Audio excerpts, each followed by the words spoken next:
So all of that change you're seeing there is basically hours salary. Moving from one budget. Moving from- Any questions on land info?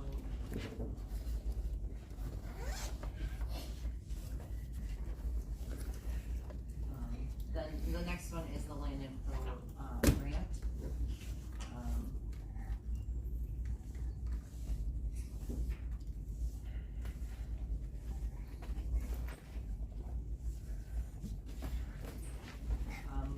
With wages, in regard to wages, the intern, they did not have an intern this year, but, Nick is still budgeting for an intern next year. So the 2023 budget we did budget for money for an intern, they just didn't end up having one.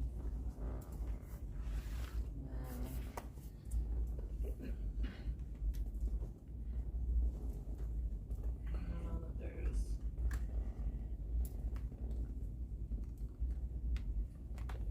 much else of a difference. Except for maybe this here that we budgeted for 2023, but we're not going to have and are requesting for 2024.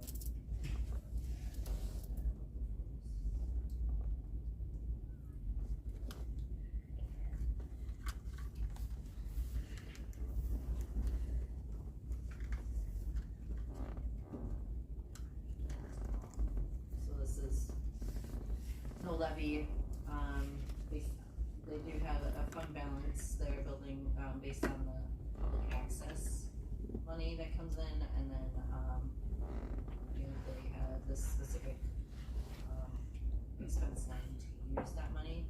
So the difference between those two, the revenue and the expense there is what goes into the fund balance. It's just those two things, the rest of it. And we're kind of required to have that public access, those public access lines in there. It's money that comes from document fees, I believe, and it has to be used for public GIR, land information purposes within the county. So we have to use it for public access to data. And is that part of what used to pay for some of the software that the treasurer's office has? Anything that promotes the public access to information, land information, that's how we have to use that money. Any questions?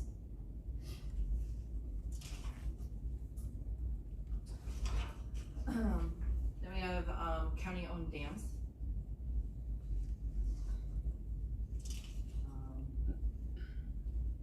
The only, the biggest notable difference would be for 2024 for the Pigeon Creek repair.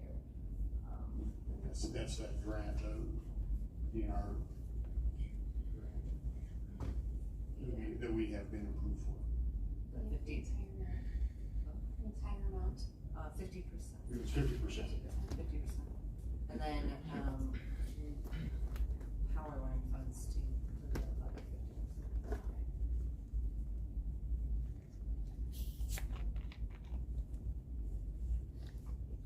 The levy, the small amount of levy in here is for like, just this, Generally, it's just maintenance. yeah, maintenance of dams.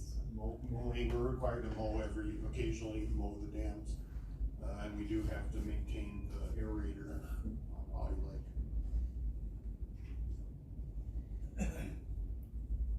Those dams aren't, power generated. No, they're all low hazard dams, they're called, but we still have to maintain them. Then we have the wildlife damage. Wildlife damage is kind of a pass-through fund. USDA bills the county for their expenses under that wildlife damage program. At the end of the year, we turn around and we bill Wisconsin DNR for the exact amount that USDA billed us. It's a zero levy pass-through, basically. DNR pays it USDA? You know, it would be a lot easier if they just did directly, but they wanted set up this way, so I think that the county is still involved with the wildlife damage program. Yeah. Under the way it works right now, you know, we get reports, every committee meeting, we get a report on wildlife damage activities, what's going on, who's involved with wildlife damage. If they just went directly back and forth, the committee wouldn't have any knowledge of that, so it works. But it's just a one-to-one pass-through.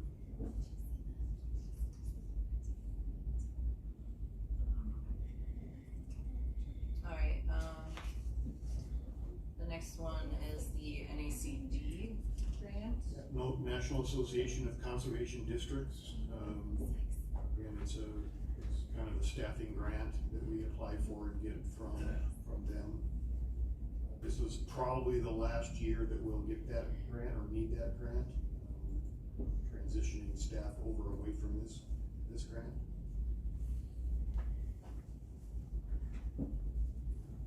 So that's primarily used for? Primarily for Rachel, our administrative assistant, information education outreach person. How long have you had that grant coming in? This will be the third year. It's gonna end, no? I want to transition away from it, just so we're not relying on grants all the time. So then that would impact, we'd have more levy we'd have to spend on wages because we're not using the grant? Well, next year, yeah, this year, no. Next year. Why don't we continue using the grant as long as it's available to save levy dollars? Just so we don't have to count on so many grants. I mean, we've got, the trim grant for 3 years, we've got the fish and wildlife grant. This grant is getting more and more competitive, so we can't always count on it. I will keep applying for it. Okay, so that's more my. But in the back of my head, I'm thinking, well, let's try and transition away from it. Okay. But we'll still keep applying for it. Okay. Try, yeah. Yeah, cause as long as, we might as well try and see, Right. if it saves us $10,000, $10,000.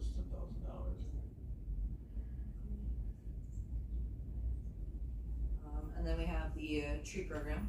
Tree program pretty much takes care of itself. I did for 2024, adjust our rate that we charge for trees just a little bit, just to account, cause the shipping costs are starting to go up That's for the tree sales. for the tree sale. Yeah. And so just to cover that cost of the shipping, I wanted to adjust our rates a little bit for the trees, so that's reflected in the 2024 numbers. And as you can see, that's Been around for a long time. Yeah. not much of a, profit there. No, and we're not trying to make a huge profit, we're just trying to cover our costs. You're just trying to help people plant trees. What's that? You're just trying to help people plant trees. So the more trees we can get in the landscape, the better. Somewhere, I think, or shrubs. The varieties that you're selling. Yeah, we, They have some trees in there? yep. We always do apple trees, those are.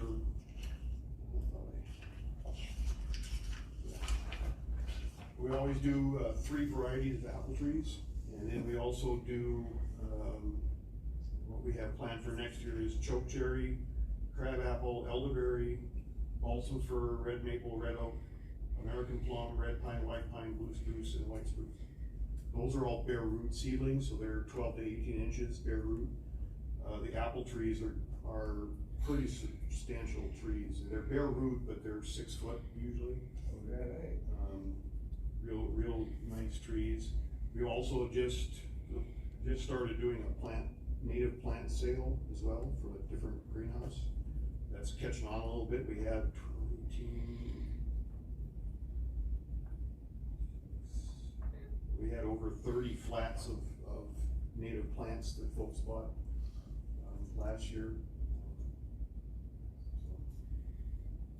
The last 2 years, we've completely sold out trees. We sold every tree we had, and had people want to buy more. In fact, next year we have, we're tacking on, because we've had 3 people now that are special ordering larger quantities of certain trees. So we've got some guys that are ordering 200 white pine in addition to what we're buying to sell. It's real popular, folks love it. It's like an early spring thing, right? Yeah, usually we send the mailing out in mid-January, and it's first come, first served with orders. And then the distribution, we hand them out in last weekend in April, first weekend in May. How do you get on that mailing list? Just contact us, we've got a list. Is there a minimum order? But, there's no minimum. We sell most of the bare root, smaller trees, we sell in bundles of 10. So it's $10 for 10 trees usually. The apple trees are individual, we buy those individually, but they're so much bigger. What? They're so much bigger, the apple trees, so we sell those just individually. Those have a limit, we try to limit to I think 2, 3, just cause it's so popular and just so somebody. I mean, I think you say 6 foot tall, is that the plant itself, 6 foot? Yeah. Does that work, does it come with like a ball of mulch or something? They don't, I mean, we end up mulching them just to make sure they stay. Or they come with, they're all basically bare root? They're bare root, but they're 6 foot,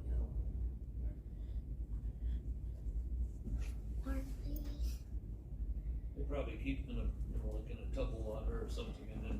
Well, they usually, when they ship them in with mulch, straw usually. And what we do is we mulch them up then and keep them wet while we're waiting for folks to pick them up. When they pick them up, we bag them up and put some mulch in as well. So, we are, and this year we're actually going to start taking online orders as well. So, online, electronic orders, so folks can just go online and place their order as well. What system are you using for that? Square. Oh. Rachel's got it pretty much set up already in Square. Alright, moving on, we've got the Well, decommissioning, that's been around for a long time as well.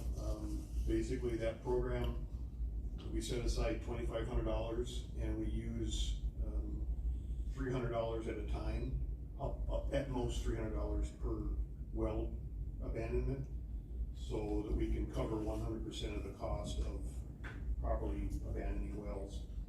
I think in the time that I've been here, we've had one well that went over $1,000.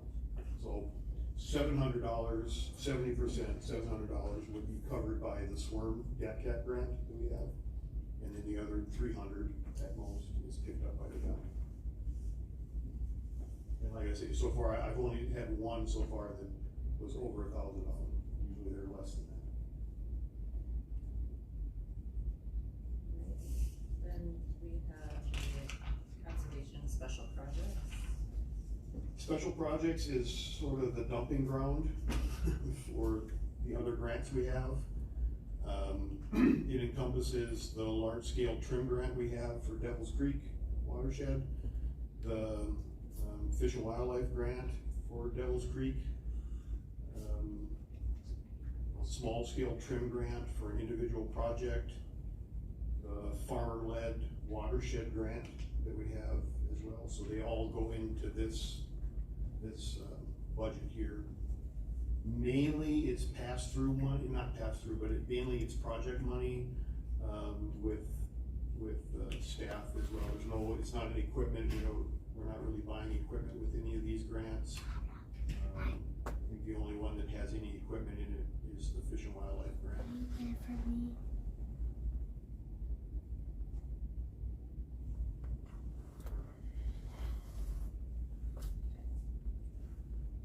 Non-metallic mining. Non-metallic mining is all supported by the fees, permit fees.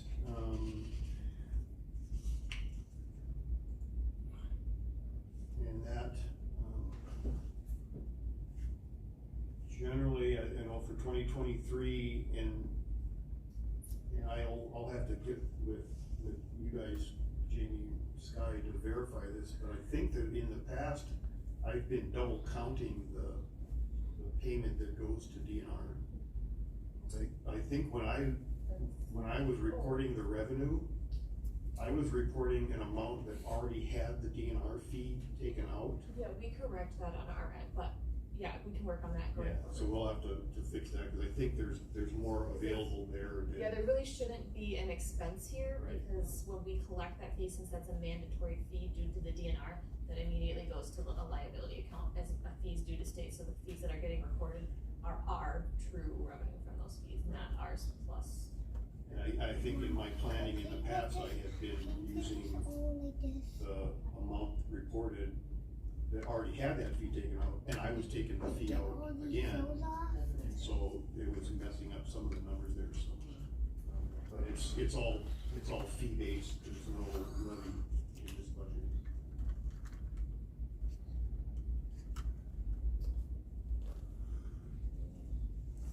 Shoreland protection program.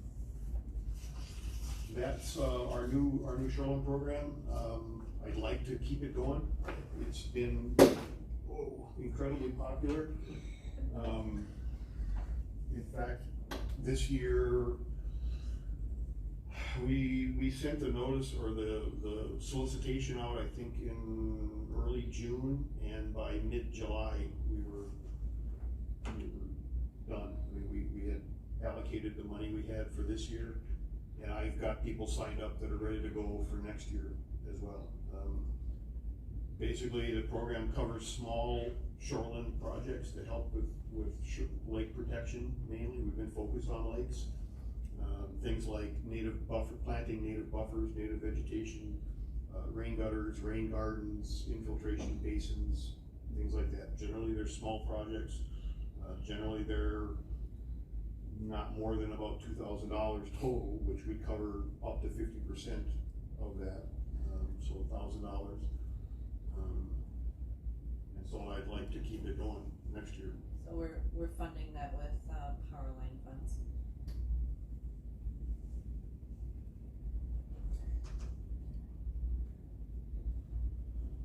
Then we have the farm share program. That's our money that we get from DAPCAP SWIRM for ag-related, projects. It's a fixed amount that we use. And in the past, which has helped us quite a bit, is an additional 10,000 from the power line money, just to expand the number of projects that we can get done under that program. The problem we run into nowadays is that the cost of a lot of those projects, the construction costs have gone up so much that what we get from DATCAP, even what we get from DATCAP plus the 10,000 is still not enough for a barnyard. Even cost sharing at 70%, it doesn't cover that. So we've been having to do some projects, the bigger ones, in 2 phases. We'll do part of it this year, part of it next year, just so we can still hit that 70% cost share and get the projects done. But it is what it is. We're making it work. It's what we get allocated from DATCAP. So the landowner, fronts the 30%. They pay 30% 30% of the project. Unless they want to apply, there is a DATCAP provision where they can apply for a hardship, financial hardship, and then we can cost share at a 90% rate. You haven't done that a lot, but it's a possibility.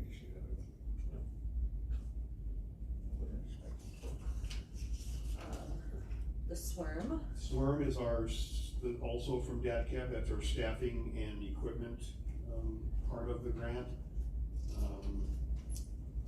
There's no levy on that one either. We've worked pretty hard to keep, everything within that.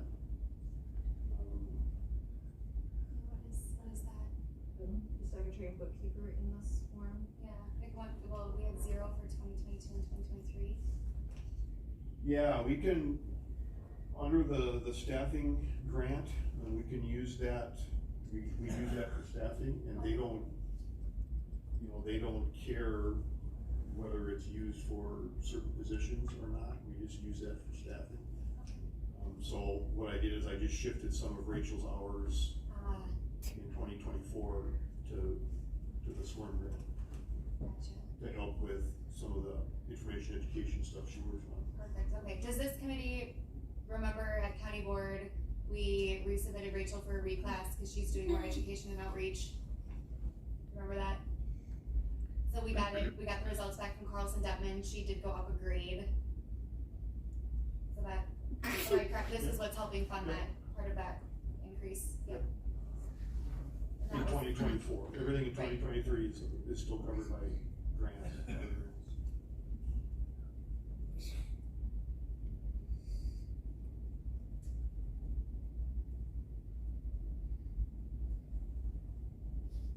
Okay, and last but not least, we have zoning.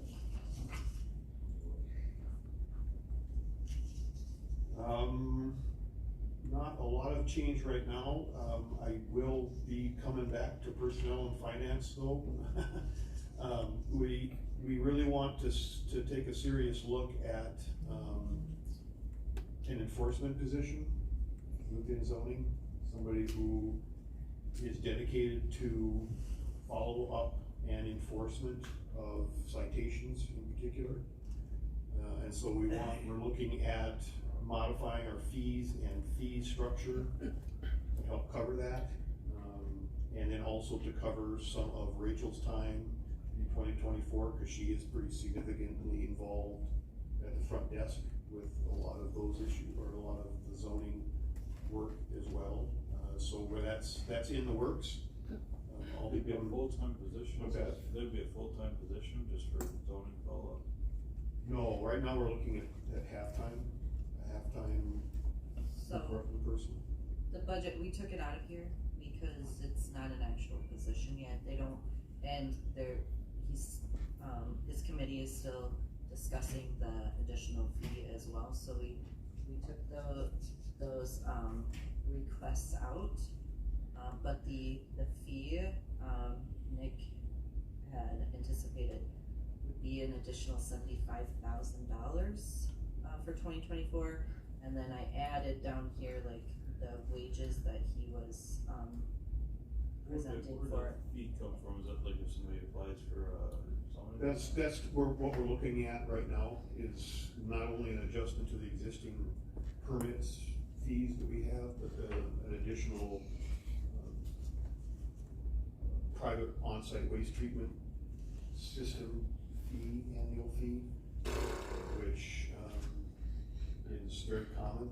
Most other counties around us have a fee like that, that supports inspection and maintaining the information for all the private on-site septics. So that's, and we're looking at, do we do something where we charge a flat amount up front when people apply for a sanitary permit to cover that for the year, or do we do some kind of a tack on to the tax bill? I don't know, the committee is still working on what that might look like, but we need to have some kind of a fee like that to support those activities. If we were at a position. Yeah, I mean that is what would support that position and bringing Rachel under zoning as well. So these are the wages, associated with like Rachel's hours, I believe it's, 50% of her hours will then move to this budget, and then, a part-time enforcement specialist, so, a total of, $56,000 in, wages and benefits coming into this budget, and then the $75 or $75,000 in revenue from that new fee. But that's what he's working on at the moment, so I kept some of this information in here so that we could, Look at it, but look not at it, apply but for we it, just we could- don't have a position yet. yeah, it's, Yeah, and another concern that I have is just that, if this fee doesn't go through for next year, how we're going to fund Rachel's position, cause since half of it is funded here, and the resolution for her position will also have to be amended because it originally was created stating that her position would be entirely grant funded, and if the grant funding was not available, that position would no longer exist. And so, you know, this is all something that needs to kind of get put together to ensure that continuity. And the way the budget is presented right now, her time isn't in this, her time is all in grants and everything else. And, you know, it's not like the first of the year she's gonna go away, it's funded, but if we could make this work and get, you know, part of her time here and covered with some of those fees, well, that frees up money under the other grants for other things that we can do, especially the land inflow grant. That money that can then be used for additional monumentation townships or whatever that might be. But it's in the works. I'm hoping that we can make it work.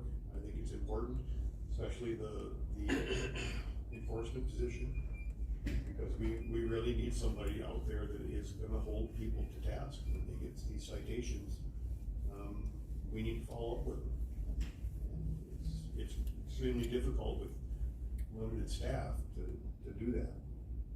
And I'm afraid that if it goes on too long and people keep getting away with, you know, they did it, there's a citation, but there's no follow-up, well, then it becomes pretty easy for the next person to say, well, just do it, they're not gonna follow up.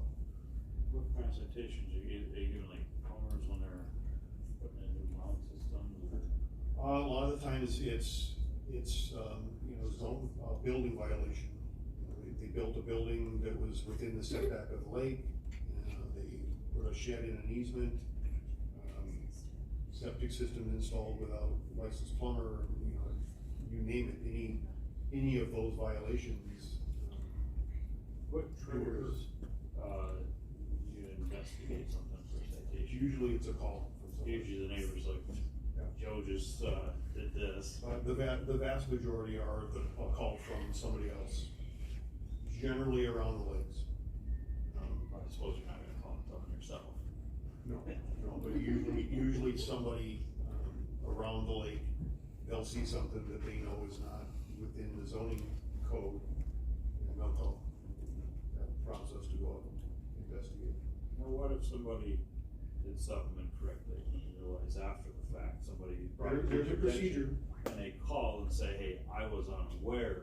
Yeah. You know, cause not everybody knows everything. And that's fine, and it happens, and, you know, we're not out there trying to be mean and be the bad guys, and there is an after the fact process.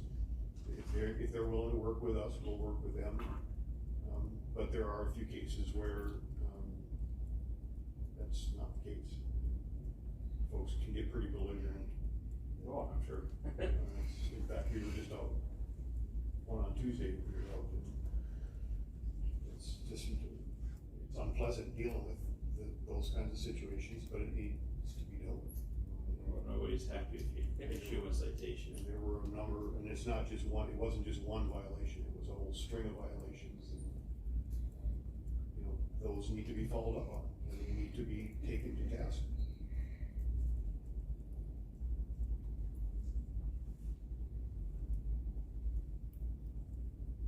Any other Pretty tough guy. questions for Nick? Want me to go back to any budgets?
program keeps on going.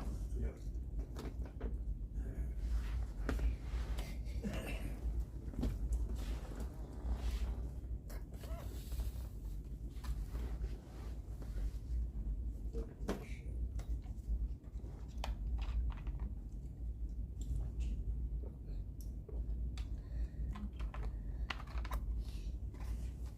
What are you thinking?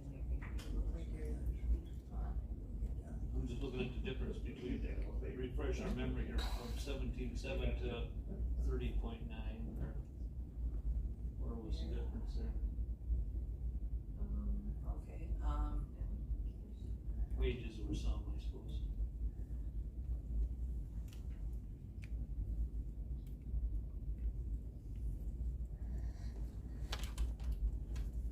Yeah, there's a fairly significant difference in wages between what was at the time that the appropriation was talked about and then the actual. There's two, at least one, maybe two increases in between there in terms of salary, which I think that's the big difference.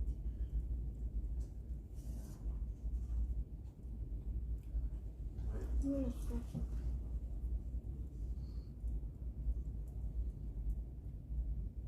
I think the longevity bump affected that.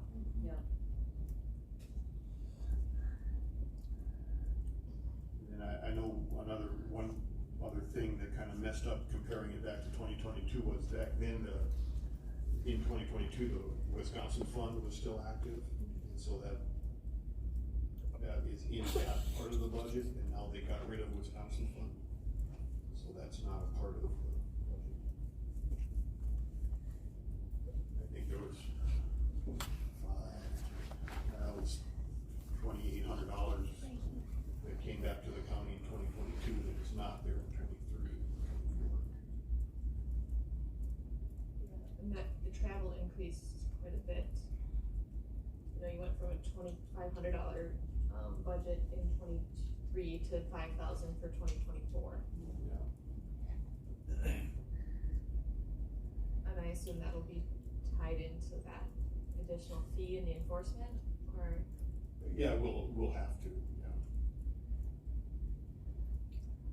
And it's just, it's like everything else, it gets more expensive to travel, and even just in the day-to-day driving around, it's just.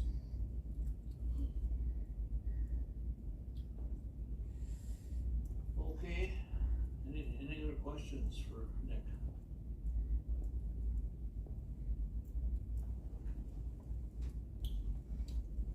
Guess that's All right.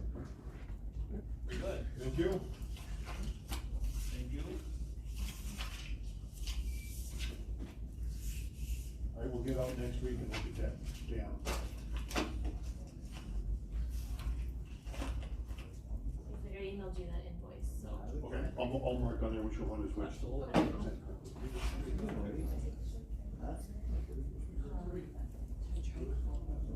Not bad idea. Yeah, I can ask. So we just have the ARPA resolution and the IT continuing appropriation resolution, right? I think we're gonna have it for Okay, Not gonna, Rich and I are gonna vote on it. I told Rich 8:10. You okay with 15 minutes? Huh?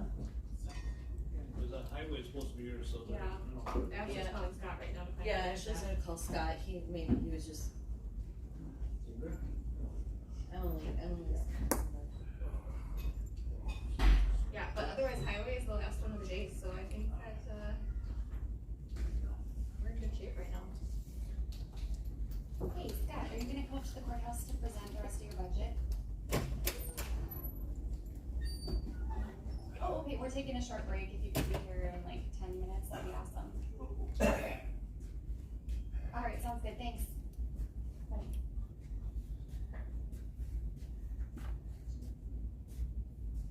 Am I supposed to?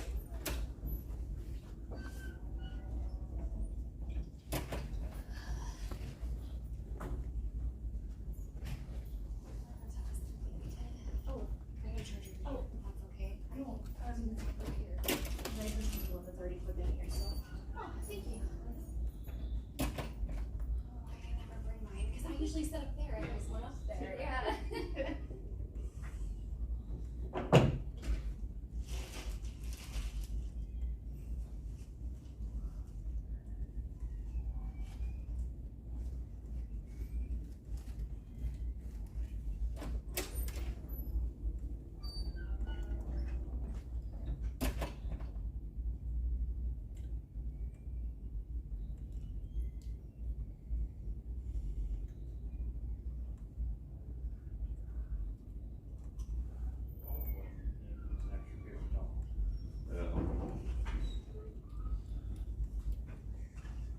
It's yours. What's that?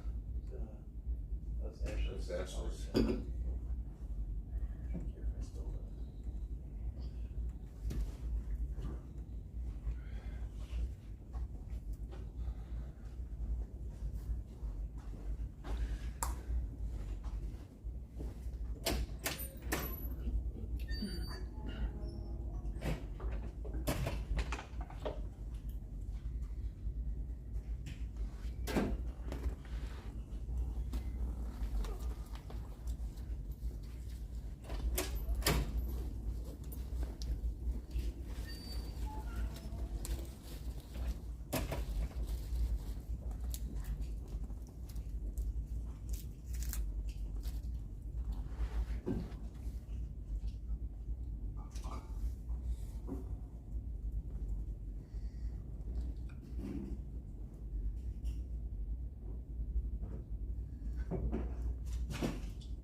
The budget yesterday, so she said, all right, this one's gonna cost you $1. So right now, we're taking from the insurance budget.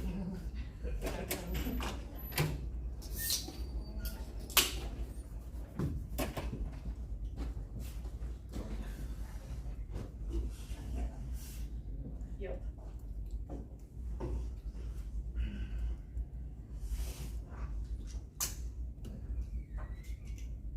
You guys are full of jokes around here. Lunch ran off. Thank you. You're definitely full of it today. Great. You did joke today. All fulfilled. Terry, and his joke. For you. Oh, his yeah. joke for you.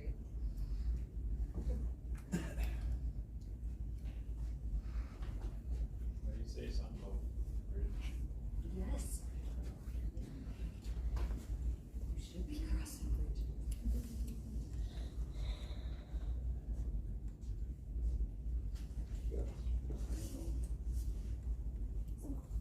Listen to that. Oh, yeah, the that's Cheesy a jokes.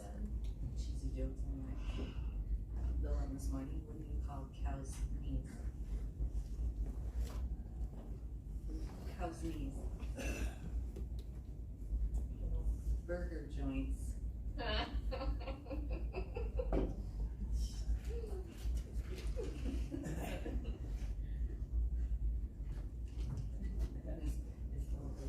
Well, what do you really call them?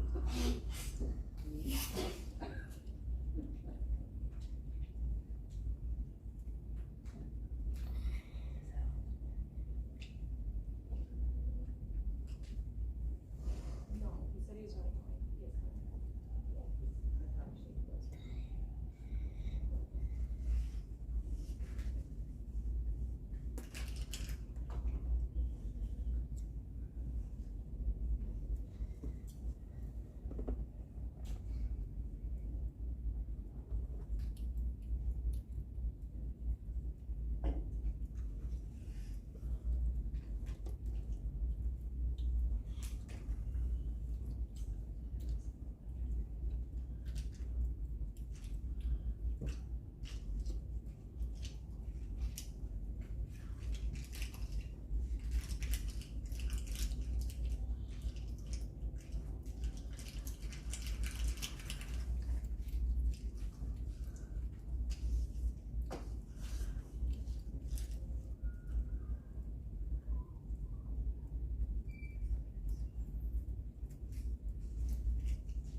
suppose we could get going.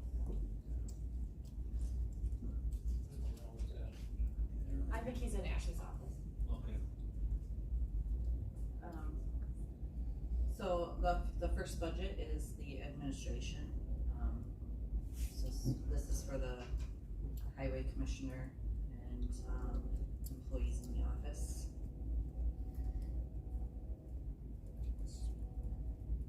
So actually, the wages here are going down, because of our change in commissioner.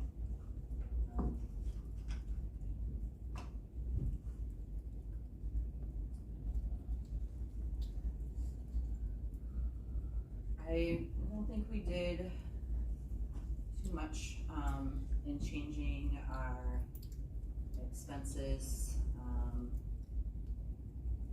We kinda kept them the same. We reduced our publications, that's like advertisements in the paper. Office equipment. I think that's a computer. Yep. That doesn't come out of the, client. Typically, no, if the department has their own funding, it's when departments, might not have the budget or the other funding to help cover it, but some of that admin is charged out to projects and, that thin client money is pretty much gone. Highway does get admin revenue from the state. They charge, they tell us the rate we can charge every year, but it's usually a little over 4%. I think for 2024, we just got the email, it's gonna be 4.3%. So we charge that on all of our work that we do for the state. So that flows back into our admin budget, here. And so we reduced our publications, but we did increase our buildings and grounds. What buildings and grounds is, we keep track, we use cost pools in highway, we keep track of all of our buildings and grounds expenses, repairs and maintenance, cleaning, things like that, in a set of accounts specifically for buildings and grounds. And then at the end of the year, we do an allocation, to the different areas that, based on square footage. So like, what goes into admin would be for the front part of the building where the offices are. So we take that square footage, that percentage to all of the square footage, and then so admin gets charged, that amount for buildings and grounds. So the biggest equipment storage is our biggest, square footage.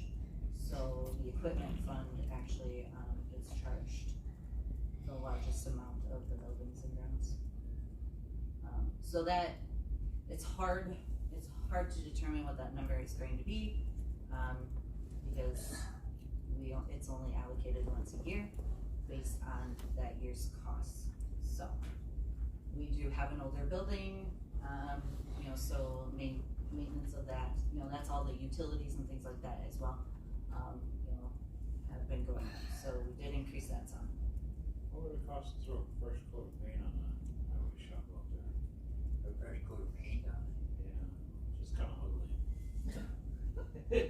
I don't know. You come right into town and you see that. I don't know how you paint the galvanize on it, but. They make them paint. Yeah. See that? I've done my sheds already. It wouldn't hurt. I think the only choice you have is silver. I'm not 100% sure. Definitely not looking so healthy out there. I've just done the roads, so I guess I don't know, I guess. It doesn't look that way.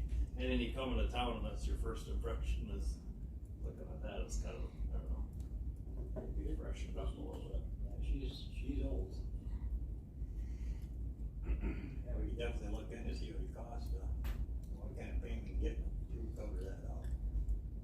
I'm gonna guesstimate close to 10. I did that a couple years ago.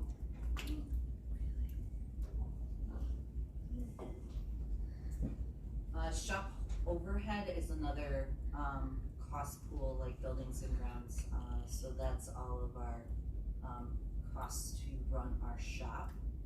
And then that's allocated based on equipment, so in the admin budget, we have the commissioner's truck.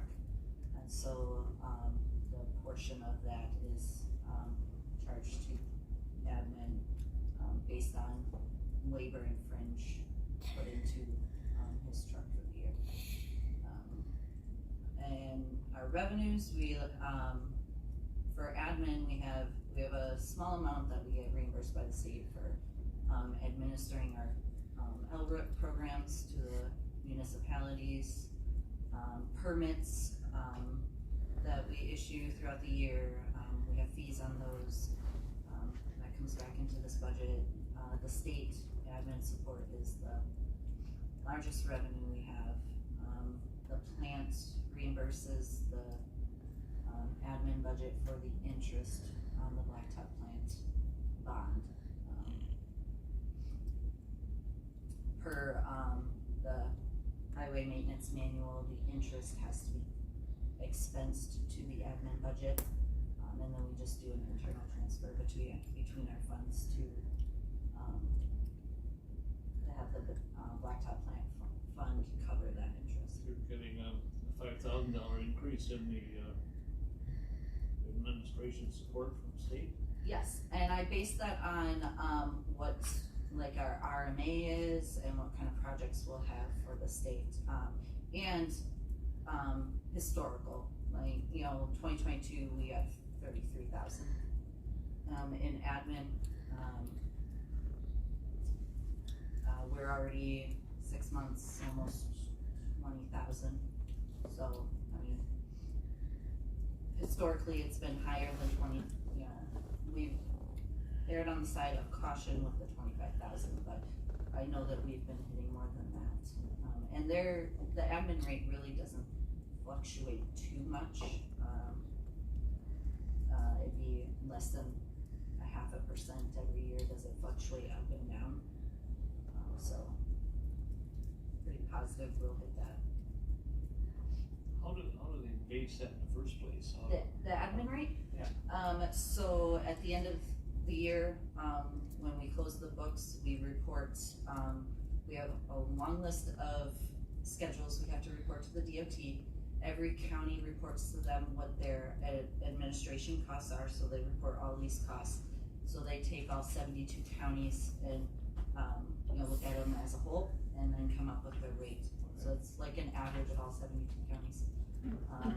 I believe that ours is like based on actual costs for us, for Rusk County, our rate is higher than that, more like 5. I have seen it as high as like 9%, actually, when doing that report to the state.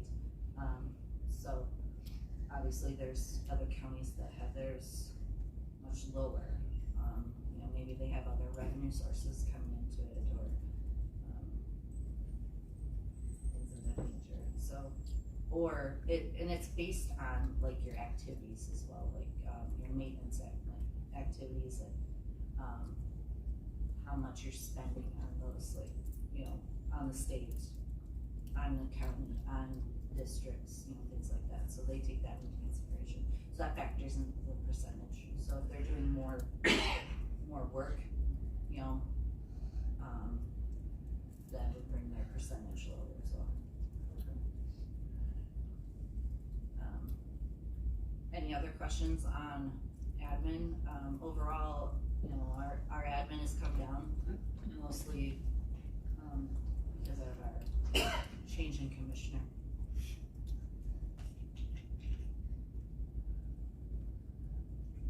The next budget is our county maintenance. And so this is all of our general maintenance, including winter maintenance on our county roads.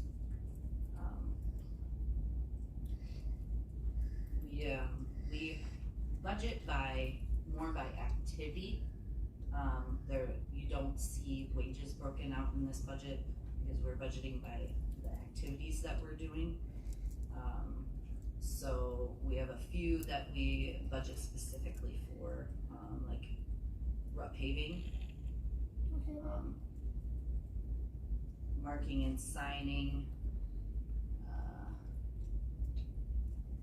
crack sealing, beaver control, and road striping. And actually, the beaver control here is not our contract with the USDA that I have on a separate line, so that would be our labor and fringe and equipment for our crew to go out and deal with beavers problems. So most of that we kept the same as what we had asked for in 2023. We did reduce our general maintenance here, so this is our catch-all. So that's for every other activity that we do, like culvert replacements, grading, and graveling shoulders, everything else is in that. We did reduce that some. I did a lot of work on this year by looking at our 3 and 5 year averages of our costs in these in all of our activities to get a better idea of what our costs really have been. Like winter maintenance, it's hard because we'll have a really easy year, and then we'll have a really hard year. And I did notice, on winter maintenance, I actually did a 10-year average as well. And it looks like every 3 to 5 years we have a really bad winter. That's cost us over $1 million. And we had that in 2022. And 2023 isn't looking, it's looking a little better, but we still have some winter left to go. I'm hoping, crossing fingers, that it won't be too bad. But Randy, I think last week, said that Farmer's Almanac says we're gonna have another bad winter coming up. They got a 50% chance of being right. Right. Give me flowers all So, our supervision is our patrol super, which is our operations manager. So we designate a patrol super, and the state reimburses us for half of their time and equipment. We will have a change in our operations manager. This is based on our previous employee and the wage that he was getting. So, there will be some changes there depending on where we end up with that. But we do get reimbursed 50% of those expenses. Winter maintenance, though,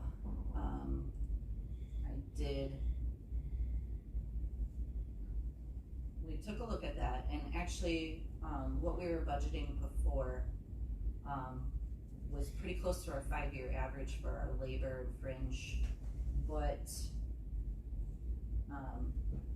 our materials usage and our machinery, our equipment, what we budgeted for 2023 was not sufficient.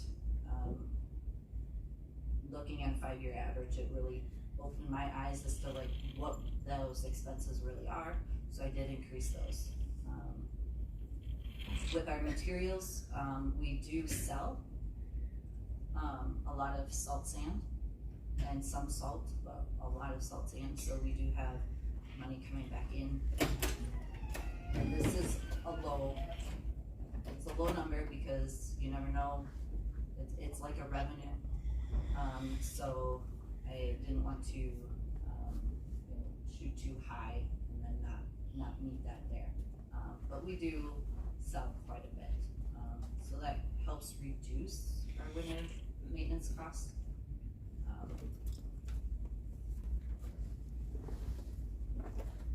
451,000 and 22. In sales, yeah. Well, that was understandable. Yeah. So the harder the winter is too, the more sales we're gonna have because the more the townships are gonna need salt sand. The city buys a lot of salt from us. They do buy the salt from the county, huh?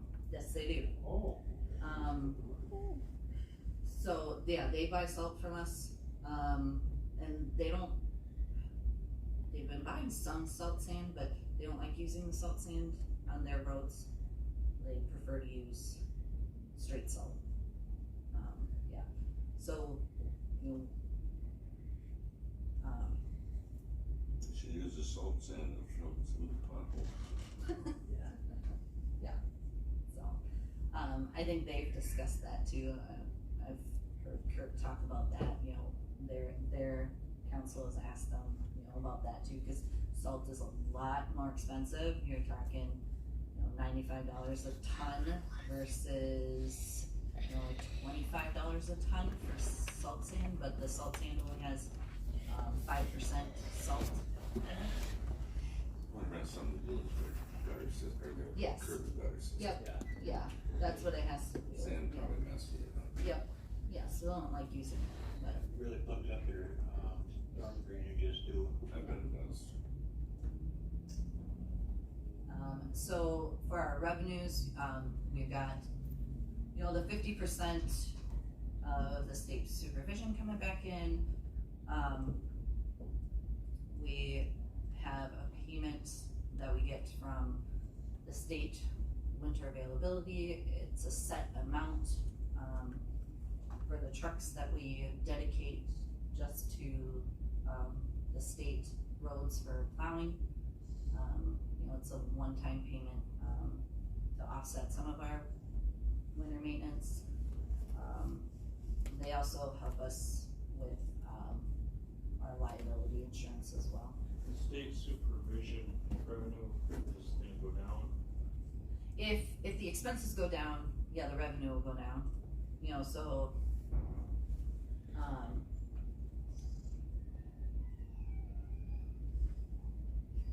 so what we budgeted, so the 2023 appropriation, that's what you're looking at, that 71,000 versus the 67,000. 67, yeah.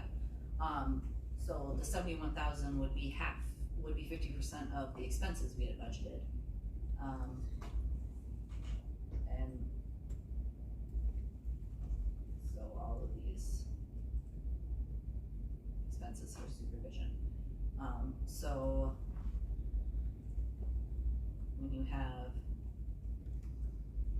any of those go down, our fringe rate went down,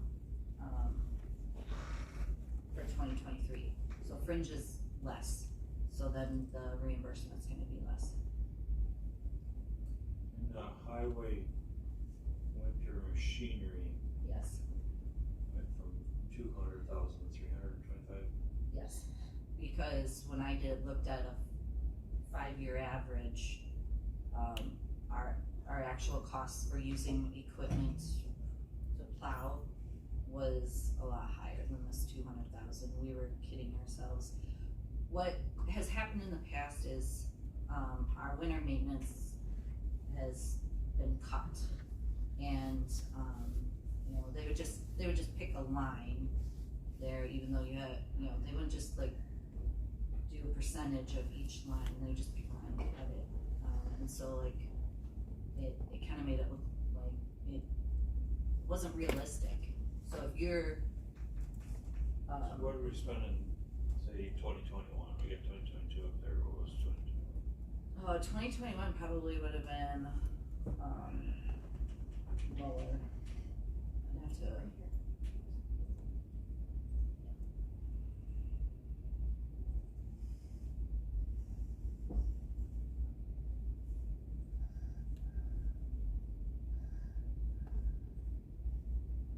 $217. So, but the 325 is more of an average. So if you have a light winter, yeah, it's gonna be less. If you have a heavy winter, it's going to be more. So instead of budgeting for a light winter every year, I decided to look at an average and budget for that. Based on last year was crazy. Right, like I said, every 3 to 5 years, we have a winter that costs us over $1 million. 1.2, I think, is, last 10 years, you know, and as long as it stays every 3 to 5 years, we're good, but,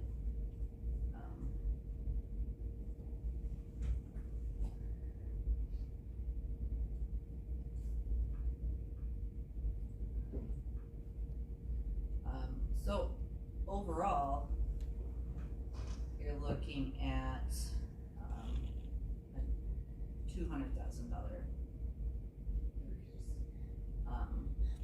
increase. I also looked at our wages. I added some things to our budget, you know, kinda like what's in any other budget that has wages, where it calculates based on, you know, This year's their wages. rate, their health, you know, what they choose for health insurance and things like that.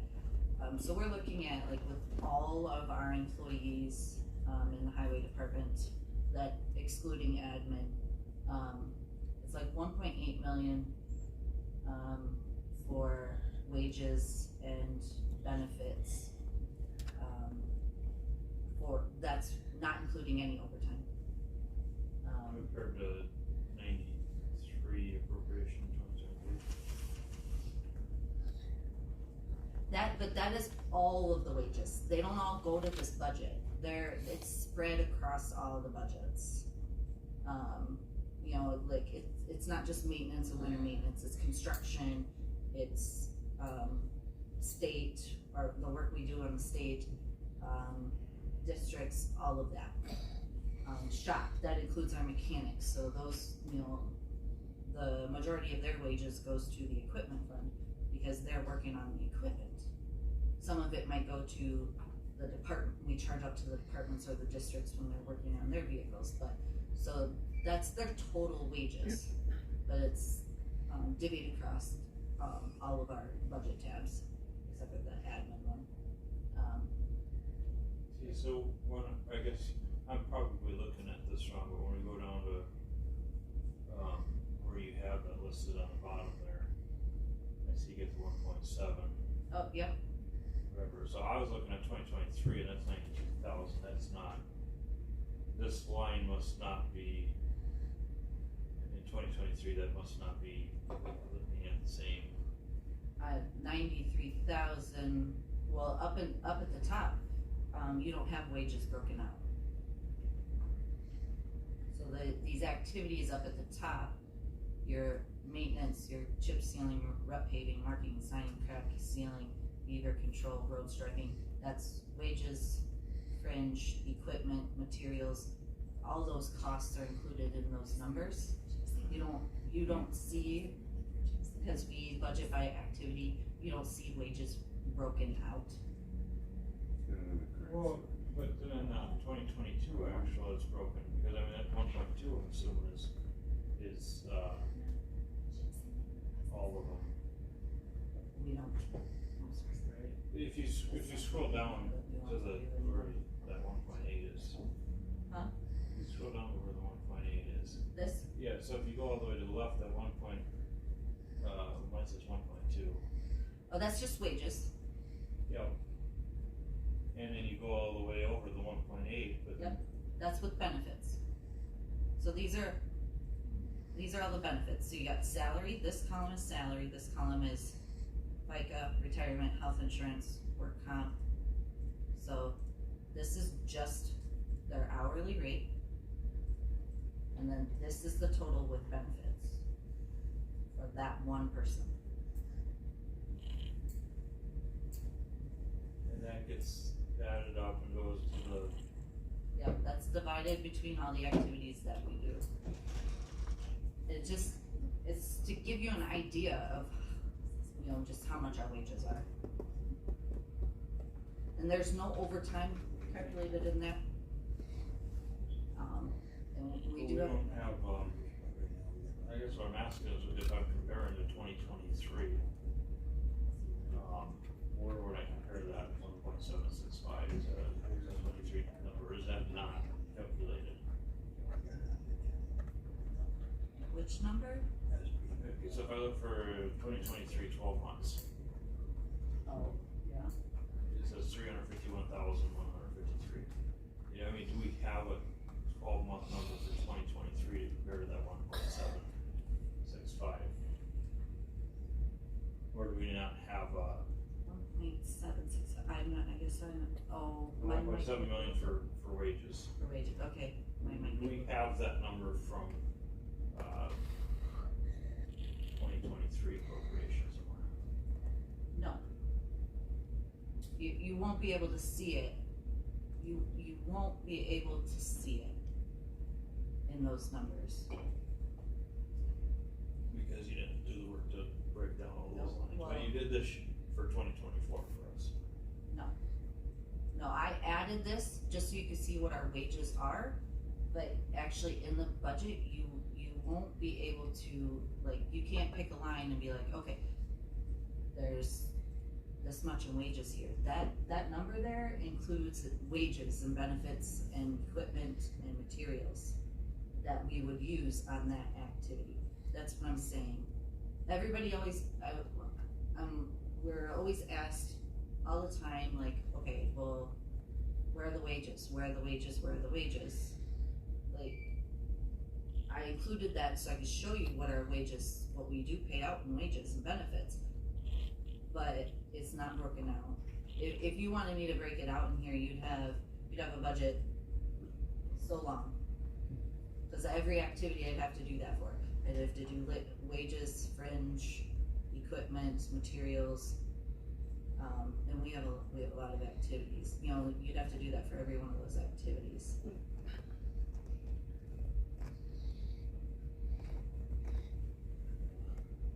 It's just highway budget slightly different. I think I see what you're saying. Yeah. So, I mean, it's not really affecting a levy.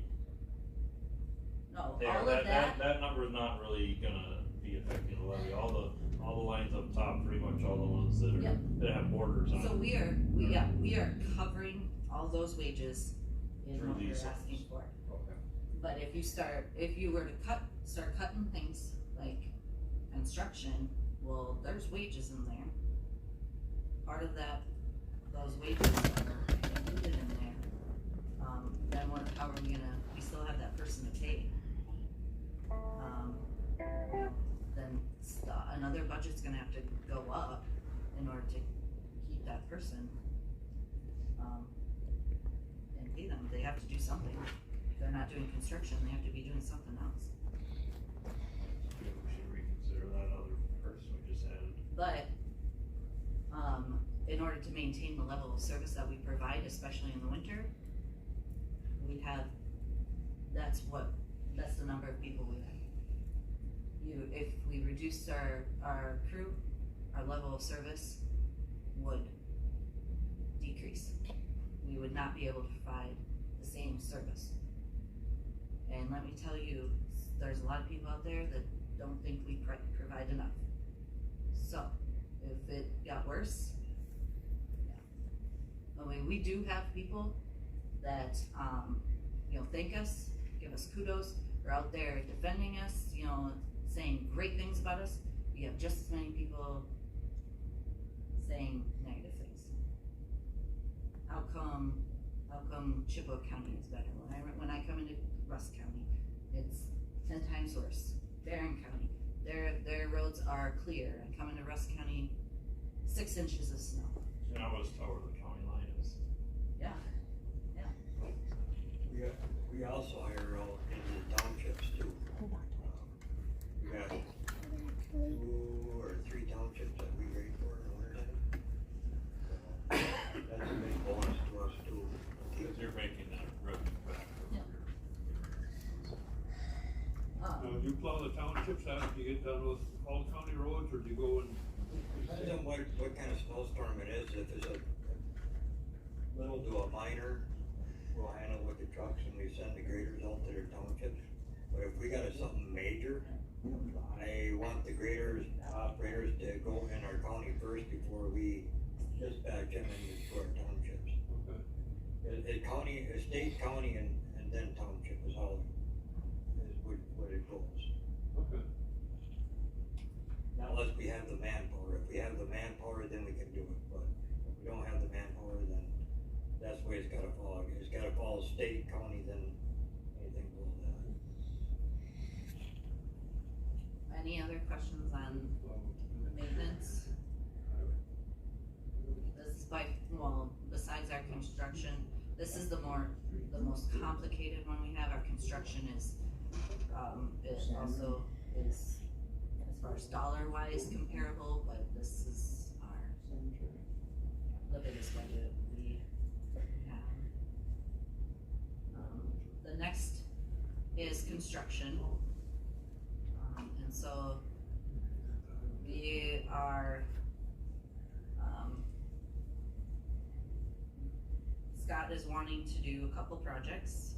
M design, we had budgeted for that for 2023, but at this point we won't see any costs yet. We're just working on selecting an engineer to start that, so it's more likely that we'll see those costs in 24. So we had to re-budget for it. That's $100,000 for M, so that's our 20%. That's the build project that we have, and we're looking at 26 for construction on that. We, instead of doing a couple smaller ones, Scott proposed doing a larger portion of P. That way you're in the same area, less setup costs, less like running back and forth, going all over the place to do, doing more of P. Hopefully will cost us a little less than if we did a small portion now and then another portion next year, just kind of like that. So, we have a small amount of chip money from the state that we can get for P as well. We didn't have any projects in this category in 2023. 2023 we budgeted for 1.487. So that's our. Oh, I'm sorry. Up on where you're going, the County M and the County Highway. The county P that was budgeted for 2023 because of the overrun on County D David that did not get done or completed. We had to hold back on the County P project to finish up the D and the other ones that we're doing right now. Or otherwise we'd have been over budget on the County P, because we didn't know what, the overrun on County D. So right now, it says there's nothing appropriated in 2023. So this budget is it's just set up a little bit different. The top portion there is just for us to list the projects that we want to do for the next year. The actual budget part that looks more like is down here. So here's what happened, you're trying to give me extra information, help me, and then I'm confused, so I'm sorry. That's all right. I appreciate the extra information. Yeah.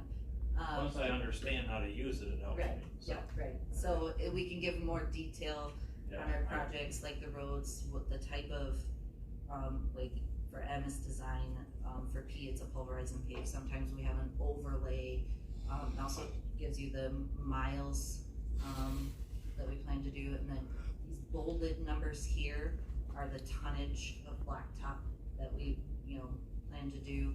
So that helps us with our blacktop plant fund, calculating how much revenue we'll have coming into that fund as well. So, yeah.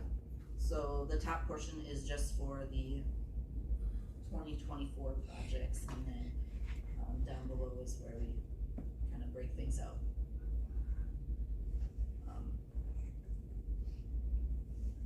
So the top line where you see the 2023 appropriation and then our request, that's for all of our projects. And then throughout the year, we do break the expenses out between these 1 through 5 account numbers, so we can keep track of the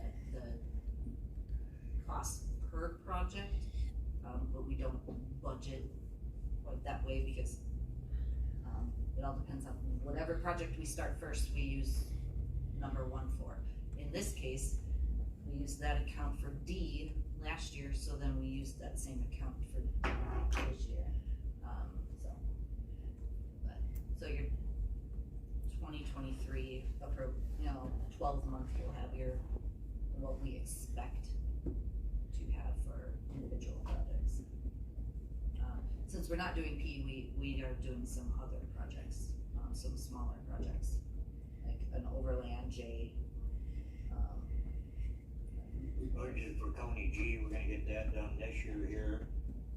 It will leave me some money left over, I'm looking at County J, John off in County A. There's a little stretch over there that is really bad shape, that's, pretty much, I don't know, Whistler's program, their road rating on it is only about a 3 to a 4. The road's in pretty bad shape over there, so it's only half, about 3/4 of a mile. So I'm hoping with what I got left over, I can get that one out of the way. The rest of the road can last a little bit longer. We do got some wedging on that road to help get through the winter, cause there's some ruts in there, but that's what I'm looking at to finish up the year to make sure that we're not over budget. So overall, our ask for construction is kinda high this year, but we planned on, you know, presenting bonding for 3 million, for 2 years, and then whatever's left after this, that's what we would use the following year. So our construction might be a little lighter, in 25. And, you know, sometimes things don't always happen the way we want to, and we don't, we have to make some changes like we did this year, so, that gives us the flexibility. The bond funds gives us the flexibility of making those changes, but still being able to, you know, utilize those funds for construction, in either one year or the other. Okay, so now the bonding is not, that's not cast in stone at this point, so. Right. But, you know, our ask is still this for construction. Any other questions on construction? The next budget, this is our last budget that is levy, related. This is our bridges. So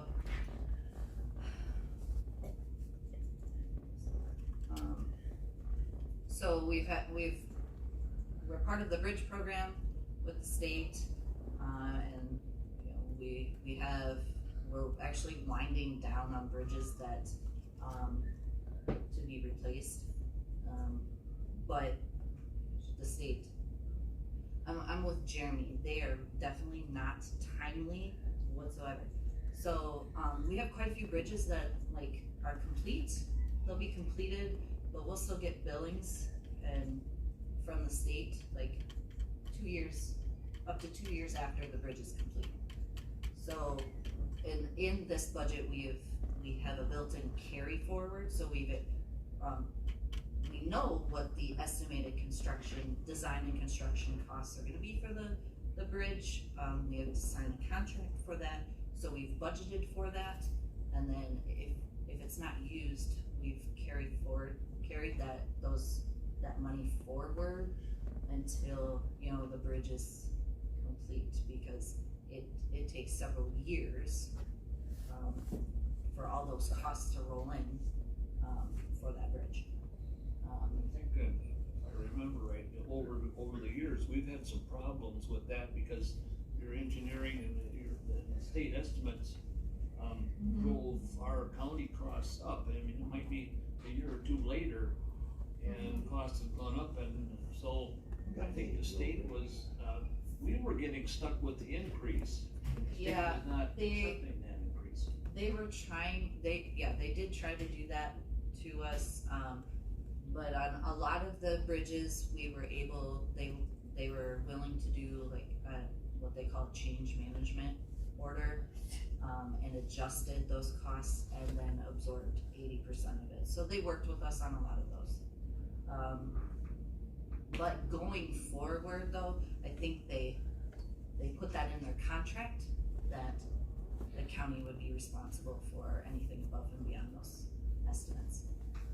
unfortunately, we've got one bridge left in construction this year.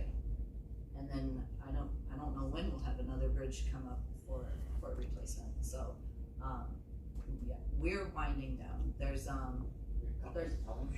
there's some more township ones, But don't the county have to cost share townships? we do, we don't have to, we're not required to, I thought they were, but we do. everybody always talks about the township, is they levy a certain amount and county pays 7%. So it's an 80-20 split with the state, so the state pays 80, county is charged 20, and with the township bridges, we do a 50-50 split on that 20%. So they end up paying 10, we end up paying 10, but it's not something we have to do, but we do. Well, it's been a policy, that's why Yeah. I didn't know. We also, in this budget, we do culvert aid with the townships. And it has to meet certain requirements, the culvert has to be a certain size or bigger, but the townships can apply for that with the county. And so we split that 50-50 with them as well. That's been helpful for some townships. It's not helpful for all, like I think it was, town of Washington was like, well, we can't utilize that program, we don't have any culverts, on our roads that are that big.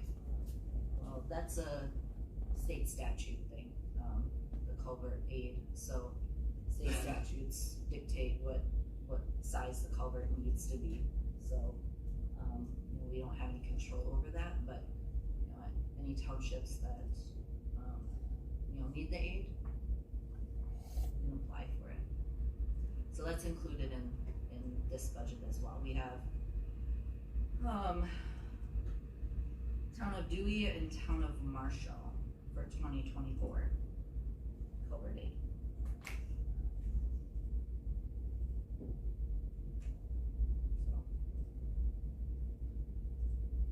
So because our costs in this budget are kind of winding down, we don't have as many bridges that are being replaced. Our levy ask has come down some, but we kind of keep track of where we're at with our old bridges and the balance left on those and such, so that we can make sure we're still going to be able to cover those if we have more expenses coming on those. So we did have a fund balance carry forward. We budget every year we budget that we're going to be billed for all of this stuff. We don't usually end up getting billed for the whole project in 1 year, but we would deplete our fund balance. The levy amount is for whatever goes over that, and then culvert aid is not part of that carry forward. So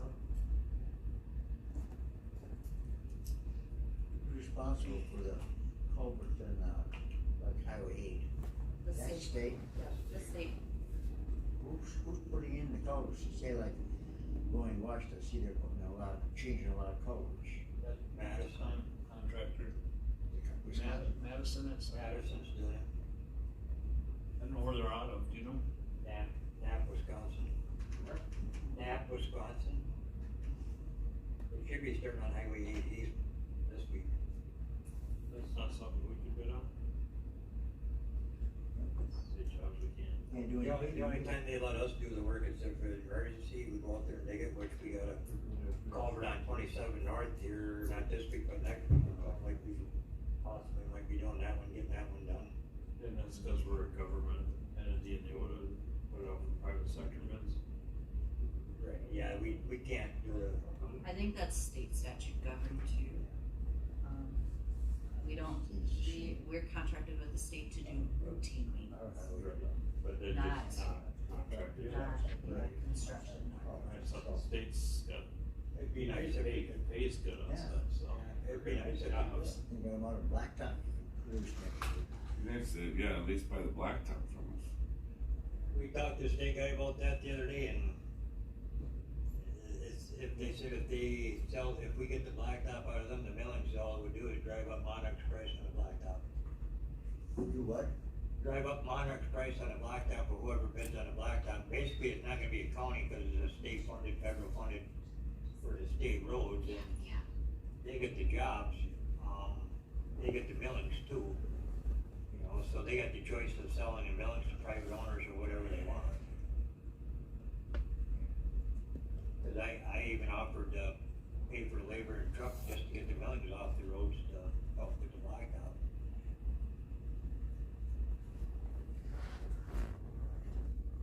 So we have a few more tabs yet. The rest of these are internal funds, highways internal funds, or our customers. The first one is our blacktop plant. So we estimate like what our costs are gonna be for operating the plant, maintaining the plant.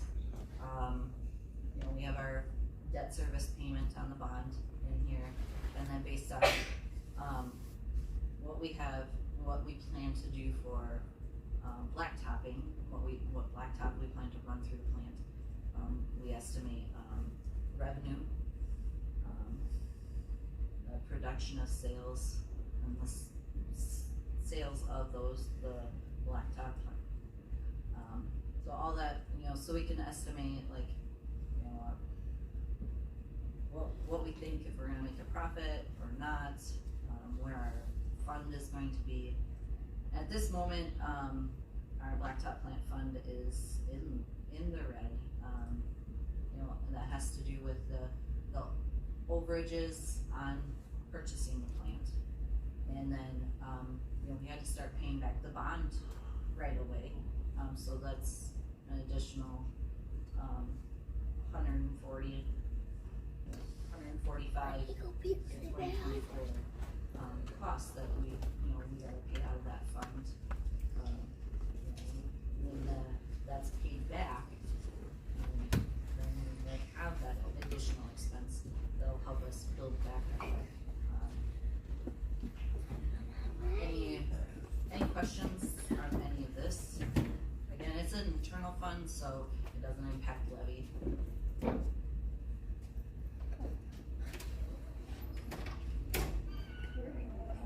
The next one is our gravel pits, operating and maintaining our gravel pits. The expenses of, stripping, crushing. Yeah, that one's better, that's got the expenditures, and then it's got the revenues, and the revenue line is bigger. Yeah. I like So, that one. and there's usually, there's not a whole lot going on in the gravel pits. When we strip, we have an influx of expenses, but when we crush materials, it's called stumpage revenue in here, and that really throws people off, because then they think about forestry. So I'm trying to change it to royalty revenue. So, we tack on $1 per ton to our prices of the materials we crush out of there for royalty revenue. So that With the stuff which sounds more passive royalty. yeah, but stumpage, you think of tree stump, it has nothing to do with tree stump. Sorry. But it's our way of building a fund. It's to be used if we have to reclaim the pit, because that's an expensive venture. Why don't they call it mining? What? Why don't you call it mining instead? Mining revenue? They always call the gravel pit mine. Yeah, that's They're all governed by MSHA. Huh? They're all governed by MSHA. That's what I'm saying. Call it mine fund. Yeah, so this fund is done, it's self-sufficient. If we had to reclaim a pit, we'd definitely be using those, Balance. yeah, we would be using that fund balance to reclaim a pit. The next one is our equipment fund. And typically, we do not have a levy ask in this, budget, but this year, we decided to ask for levy dollars to purchase some equipment. Our fleet of equipment is old. We're spending more and more on maintenance costs, as you can see. You know, looking at, we thought that maybe 2023 would be $300,000 for equipment expense, and that's not even including labor and fringe.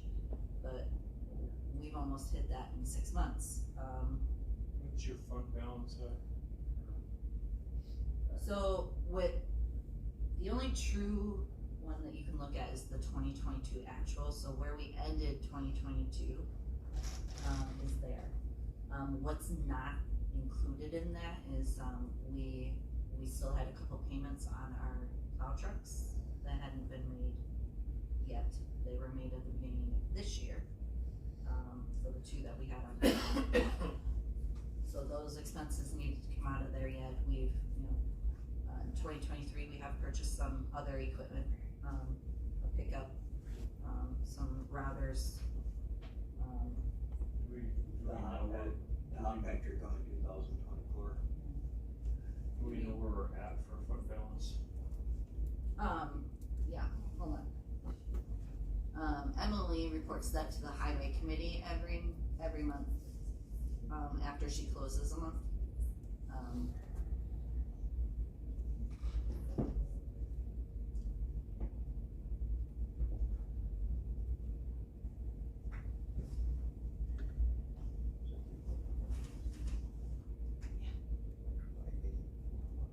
So she is closed through June, so we're halfway through the year. 6 months. And our equipment fund, is still looking pretty good. We're at 584, 822, 81. But, you know, that all depends on using our equipment. Our revenue that comes into this fund is the equipment rates that the state sets that we charge for using our equipment, that we charge the county, we charge the state, we charge the municipalities. You know, whenever we use equipment, we charge that rate. So that comes back into our equipment fund. Which is gonna be about $1 million. Annually, that's what we budget. So you can see, like, 2022 was slightly higher than that. But for budgeting, I guess we're Yeah. budgeting on $1 million, right? And then we got Yep. another 584 in there, so I mean, we got 1.5 million in there. I don't think we need to. But you're looking at, for 2023, almost 1.5 in expenses. Your buildings and ground and everything comes out of that. So you've got your labor and fringe for the mechanics and anybody else that's working on equipment. So that can include some of our other crew, if they're in the shop working on it. You know, sometimes they have to pull them in for help, you know, especially with dressing or undressing the trucks for the winter or for the summer. They need extra hands, so all of that. Equipment expense is all of the parts that we purchase, put into the equipment, to maintain it. Like I said, shop, you have shop overhead. So that includes your buildings and grounds and your overhead in your shop. Like our parks guy, he's not directly charged to anything, he's an indirect cost, so he gets divvied up. You know, the utilities, you know, shop supplies, anything, shop tools, things like that they're purchasing for the shop. You know, that a lot of that gets charged here because the bulk of the equipment we're working on is our own. Insurance, and then, you know, we do have for 2023, we've made some equipment purchases, also in 2022. So at the end of 2023, what we're projecting to have 219,000 left in our equipment fund. And we're projecting our expenses, including this $750,000 for equipment expense, equipment purchases that we're asking for levy for. You know, we're looking at a deficit of $797,000.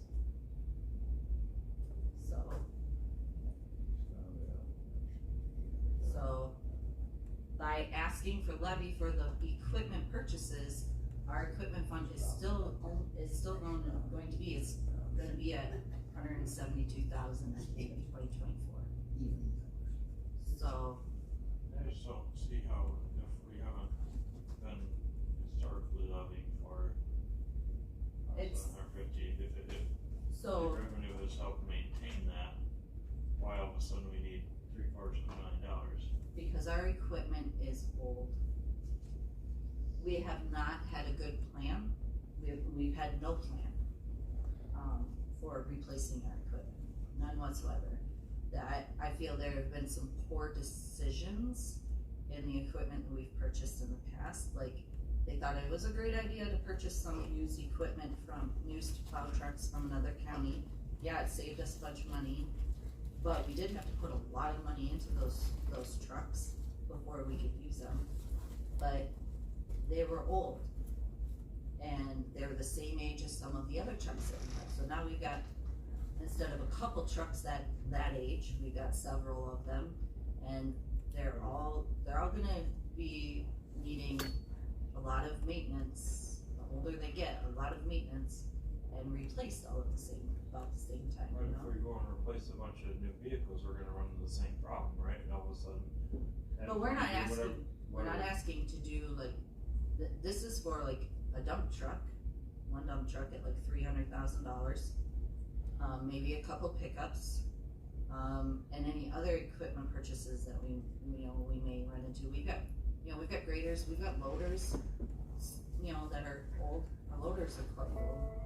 I was looking at this because what I was trying to do, I was trying to split hairs. I was trying to keep our dump trucks and pickups out of the equipment fund, where the equipment fund would be the backhoes, bulldozers, payloaders, rollers, compactors, hot packers. That's what I consider being equipment to pull out of that fund. Where the trucks and everything else, I mean, we just got our other new dump truck today, it just showed up today. So we got the 2 new quads finally, so that rolled 2 of the state trucks down into the county. And them are, I think, our oldest state trucks, I think them are 2018, I think they are. So them trucks got rolled down, or otherwise our newest county truck, I think we talked about before I was down here, is a 2008. That's our newest county truck, and them are all Ford Sterlings, and the parts are getting to be non-existent to even get them. I did find a hood for a couple of them if we need hood parts. They're in the southern part of South Dakota, and they gotta ship them here. The whole hood is around $4,500 just for a hood, plus you gotta ship them. They crack. On the hinges and stuff, they vibrate so bad they crack. We do fiberglass them. These hoods been fiberglass so many times that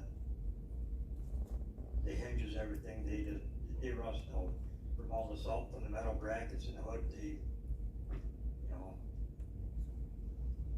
It was a design defect when they built the truck. So, I guess our levy ask for equipment wouldn't necessarily be a forever thing. Like, as we update our equipment and we have less maintenance costs, we will have more revenue coming into our fund to use for equipment purchases. But at this point, our maintenance costs are eating up all of our revenue.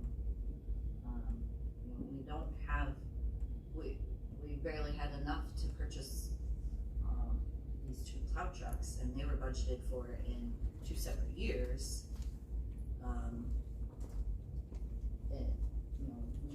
equipment than that, we have a lot more equipment than that, so. I was just thinking if you did a little bit every year, you'd end up with, coming around in the end rather than taking the shorts all at once. Yeah, but that's not, $750,000 isn't gonna buy you a whole lot, depending on what you buy. I mean, it'll buy you a lot of pickups. If you think But- about it, your equipment fund like that, say you figure your equipment's gonna last you 20 years or whatever it is, overall as an average.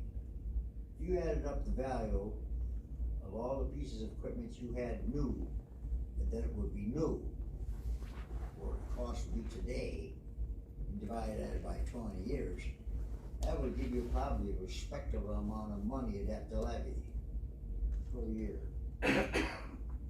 Well, normally you wouldn't levy, you just, it would But it, take care of itself, right? you The took, revenue would offset that's the that. kind of money though that you have to have in your equipment fund.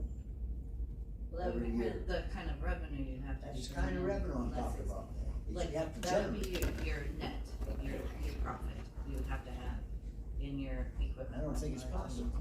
I know, Not in Rusk County, no. Not in this county. and this isn't a new thing, they're,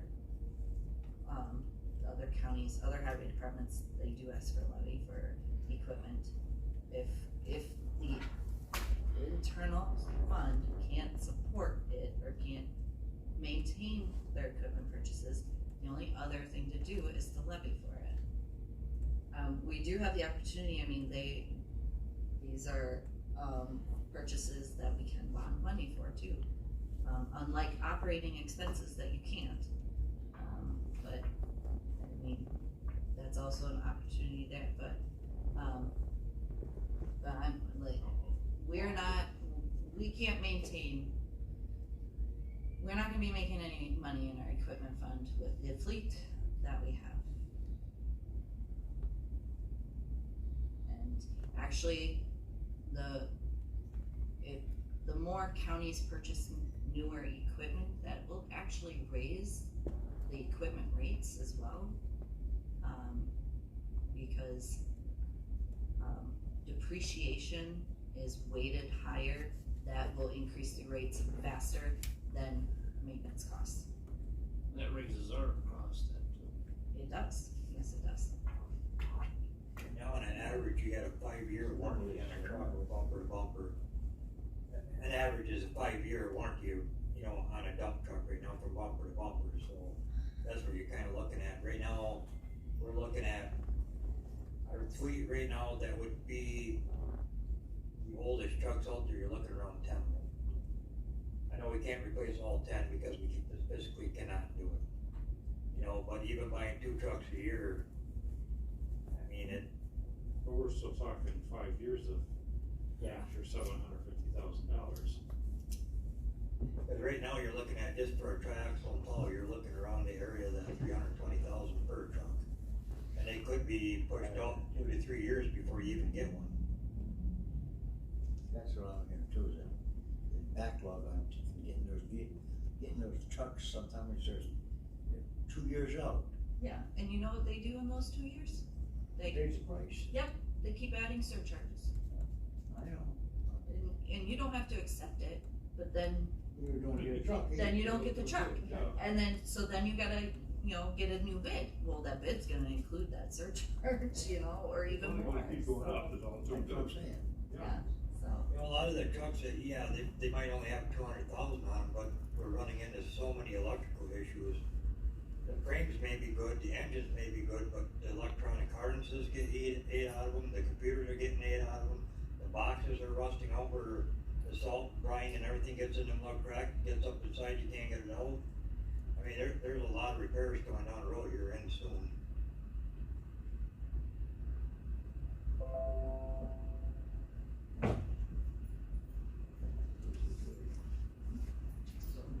Well, it's pretty simple math. If you have 10 to 12 trucks and you wanna replace, don't want anything more than 10, 12 years old, you're gonna have to do one a year. It's not big yet. You're gonna have to do one a year. If you've got some that are pushing 15, 20 years old, then we've gotta buy a couple here and a couple there to get caught up. I'd If you rather, just wanna stay at 1 year. I'd rather buy used pickups with less miles on it than buy a used dump truck. I'd rather do that than, Pickups take a beating anyway. You can get a pickup from down south, from the southern states. Yeah. That's pretty okay. Don't have salt. right.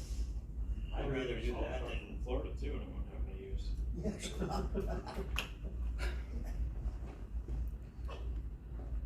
cause I stay, Heater probably won't work though.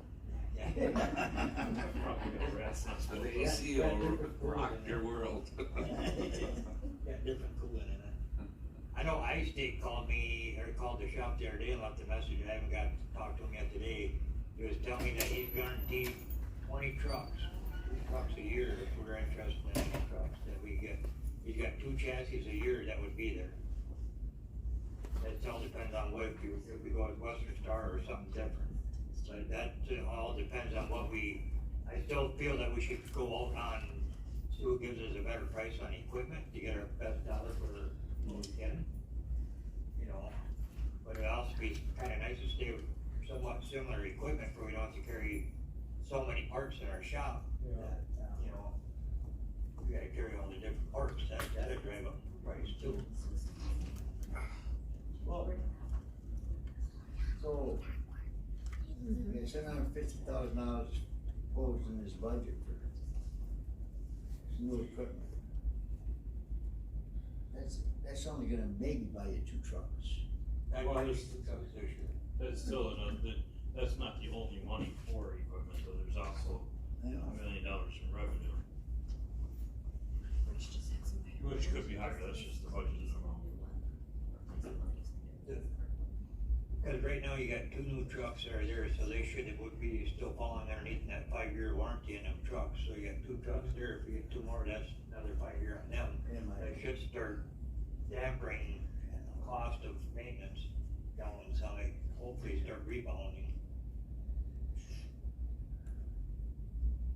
You know, the revenue on them trucks too is the more we use them, the more they run, the more money they make. We're gonna find a way to start running no more.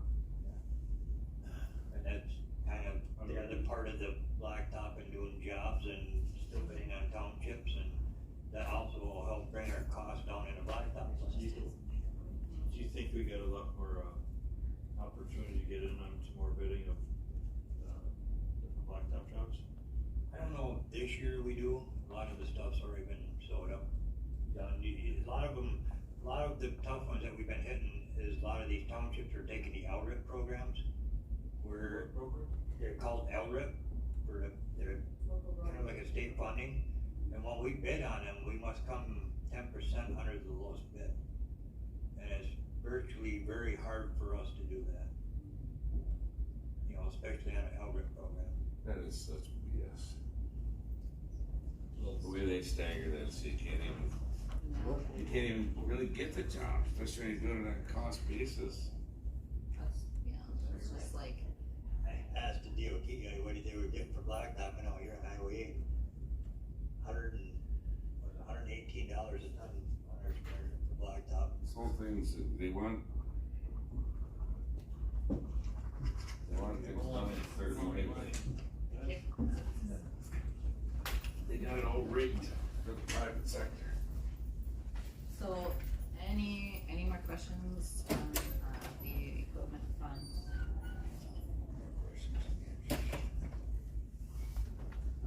The next, What did that tell me? Huh? What did you say? He's leaving more questions than answers.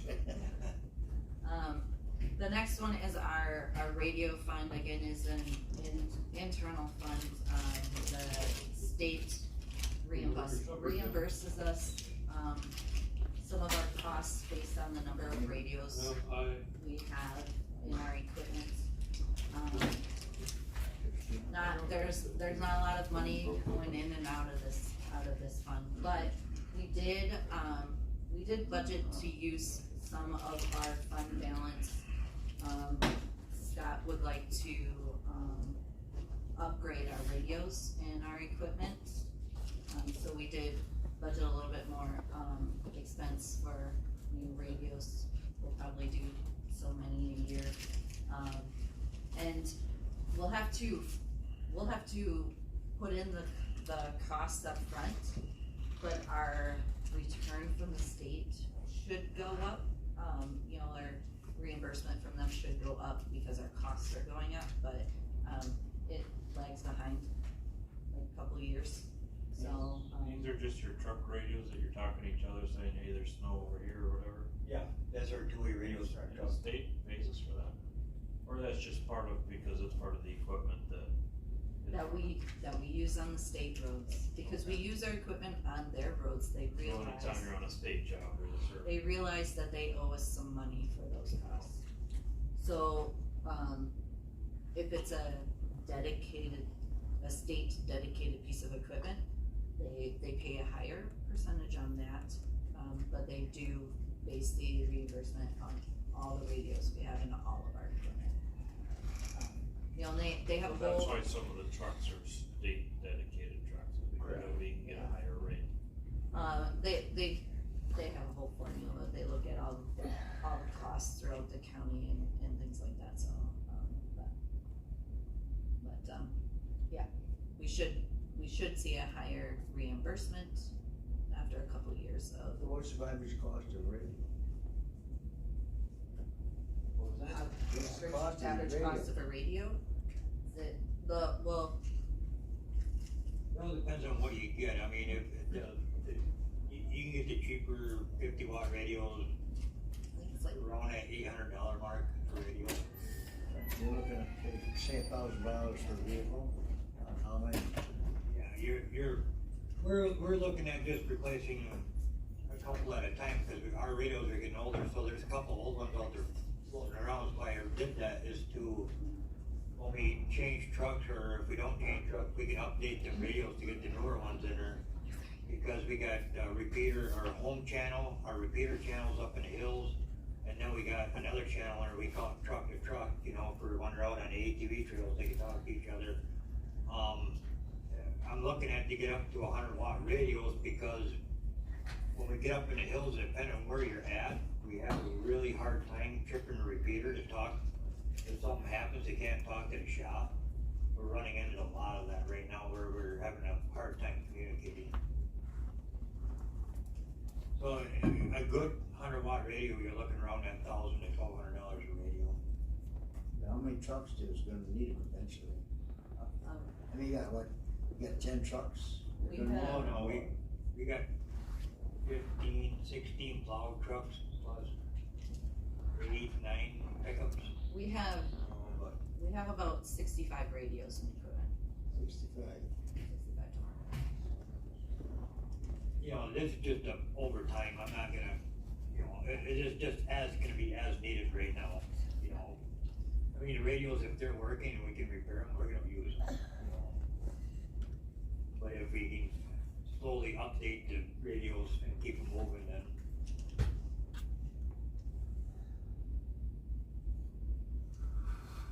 Okay, so the last 4 tabs are our customers, so, first one is state. So we always have an idea what our routine maintenance agreement's gonna be with them, so that's what they give us for budget for doing general maintenance, like during the summer, and winter maintenance during the winter on the state roads. Of course, we bill them for actual, they reimburse us for actual. And then, Don't they get, isn't there a certain allotment yeah, but to begin with? they don't, no, they don't just give us money, we bill them for our actual time. Up to a point.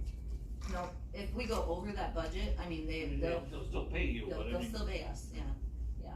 This is what they want us to stay within,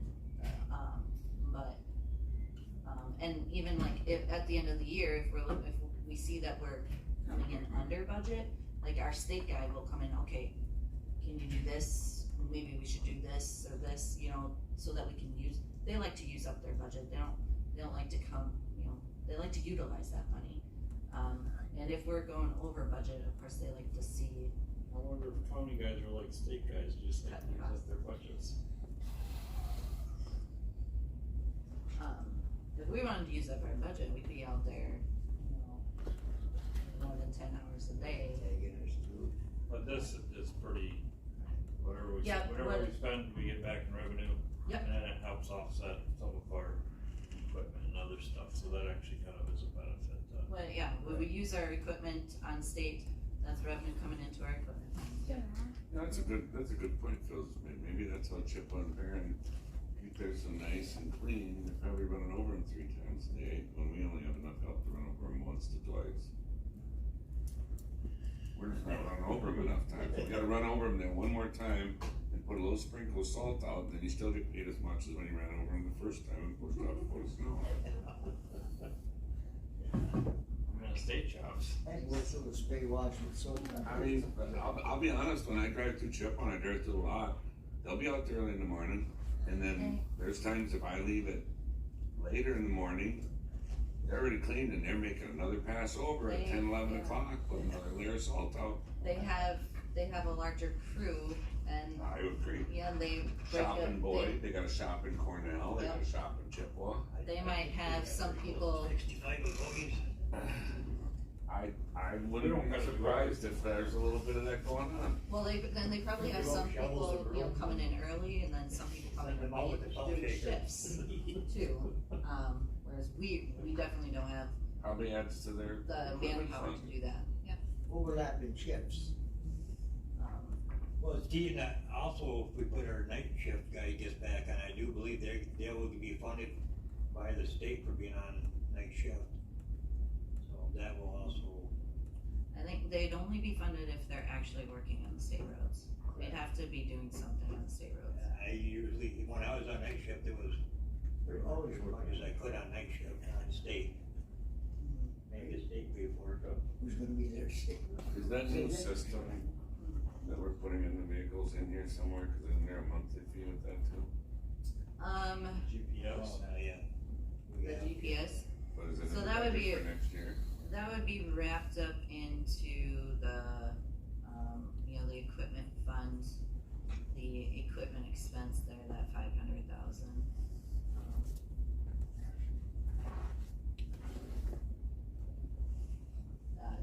Did I, increase it just for that? No, I didn't, but, We increased it because everything's taking an increase. so, yeah, the state, we try to do as much work for the state as we can. They do, like, we can usually only budget for, the routine maintenance because we know we got that contract with them, but throughout the year, they'll throw special projects at us to do, and so we do those, That's just like a yes, we'll do it. Yeah, so it gives our crew something else to do, so those wages aren't being charged to, our general maintenance, plus we're getting paid to do it, using our equipment, somebody else is paying for our equipment to run, yeah, we definitely do those, but, we don't know what What it's those, gonna be. what those projects are gonna be, or if there's gonna be any, we can't bank on that.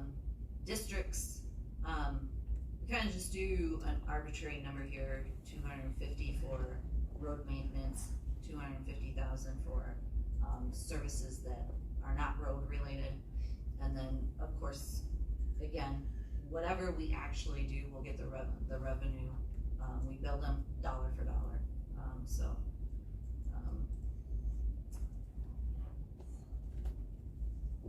And then departments, same thing, we don't do road work for departments, but we do a lot of other services, we might do a little bit of paving or something, but if it's in a parking lot or, like a driveway, like the animal shelter, for instance, that's not considered road work, cause it's outside the right of way, so it's non-road work services, so we do quite a bit for departments, like shop work for our departments, the senior services vehicles all come to the highway shop for their maintenance and repairs, and then the county fleet cars as well. We have a guy in our shop that, he's the one that usually does all of that, he keeps them pretty busy. And then public charges, this is this budget is mainly for transit, they purchase all their fuel from us. And then sometimes, not so much lately, they'd ask us to plow their driveway there by the shop that they have by the highway department.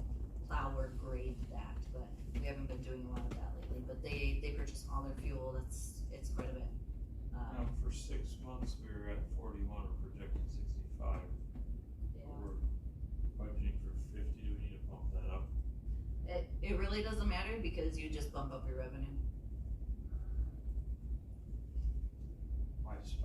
So- You're not going over budget because you're. No, you're this, not- see, these are just internal budget. Yeah, okay, I get that. What we actually, show in our budget is just the four, this is what we present in our budget. This is like a summary, so this is what we present in our budget. So it just brings in a summary of our admin, maintenance, construction, bridges, culvert aid and bridge aid to townships. So we don't go over budget on those, whether, even if it fluctuates up or down for those expenses and revenues, but, so, looking at our summary, we do include, bond proceeds, for our construction in this summary. So with that in mind, our ask is 2.4 million, and that's actually not much different than last year. Though last year we didn't borrow any money. We were going to use We used general fund last year. general fund. Yeah, And remaining capital projects, yeah, fund balance. capital projects.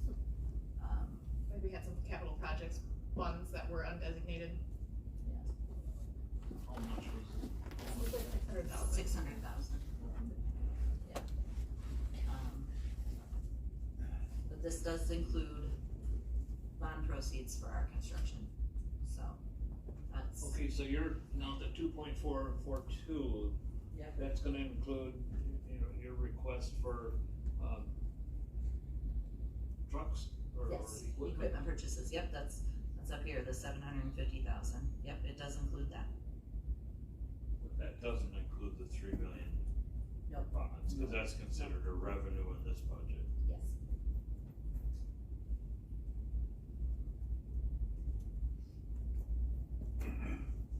So, any other questions?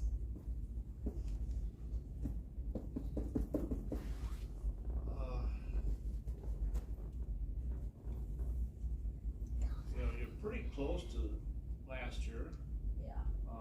but you're asking for 700,000 in equipment. What are you not including? Is it construction or?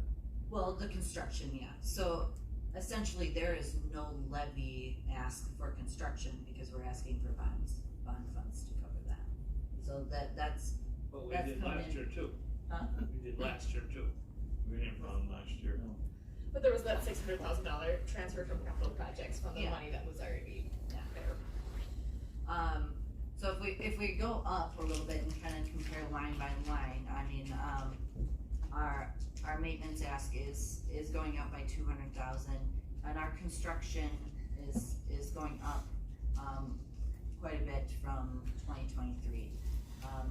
But we plan to divvy up that 3 million over two years, so if we do spend 1.789, then whatever's left of the 3 million, which 1.2 is what we would shoot for in 2025. So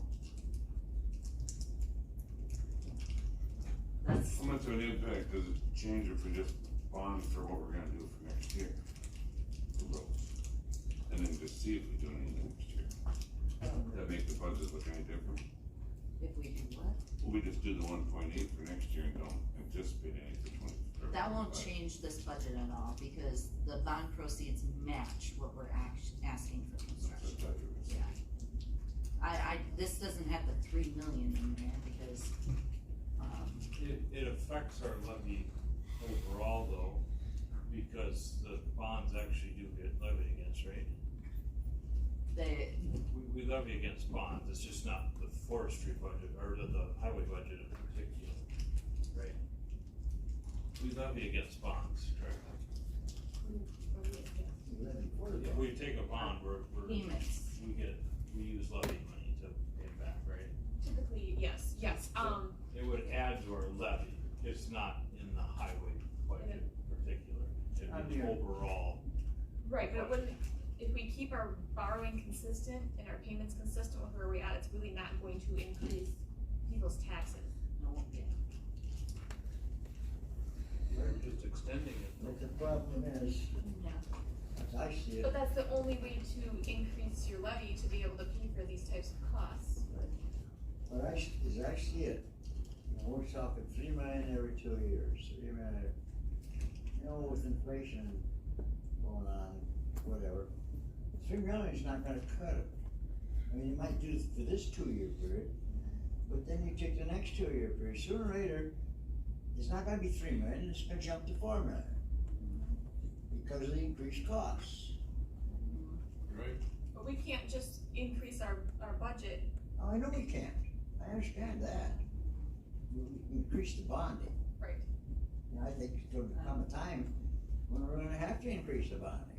So, If we keep operating on this, the only thing we could do is make the project smaller, do a little less each year to stay within that, but then we're gonna fall behind.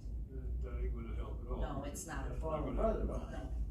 We kinda need to for construction and, replacing our roads and such, we kinda need to maintain, a certain level.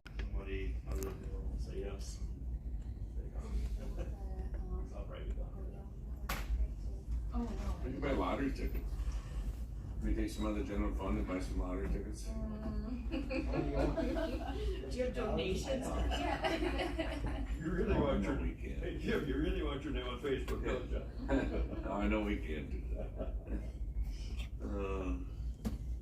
Besides, the big one's gone anyhow, we need the big one. well, it depends how big everything is. You know, typically, over the years, we have used, in the neighborhood of $1 million to lower our levy out of the general fund. So, I would assume we probably, able to do that again. But yeah, we're even, in the assumptions that we have right now, it's assuming borrowing for the highway projects.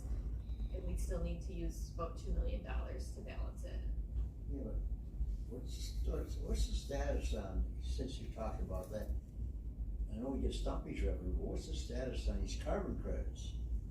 First quarter next year, we expect to see some money. Fourth They're quarter this floating year, around in the air. we expect fourth quarter of this year that will be issued carbon credits with, or at least that's what they're telling us. Like I said, I'm not gonna say I expect that, but that's what they're telling us right now, is fourth quarter this year issuance, first quarter of next year, we can see a couple dollars or coming our way. First quarter of next year, we can start seeing some dollars coming our way. Yeah, well, what kind of dollars we talking? What is it, like 800,000 for the first year? Yeah, something like that. How much? Like 800,000 for year one? I'd have to look. Okay. I can't, I mean, Number like 600, but it could be more Okay. than that. Well, this is Well, They've really kinda gone They back doubled. and forth. The Yeah. last I heard, they almost doubled in value. Also, until we actually see first payments, we really didn't have we don't wanna budget on. Yeah, don't count on it. Right, cause I mean, if it gets delayed in the paperwork another year. Well, I think some of that data we were given when it was first presented to us was somewhat questionable at least. Remember, your first initial, what you're told is always the sales pitch, then after that, the facts are coming in. Yeah, Selling point.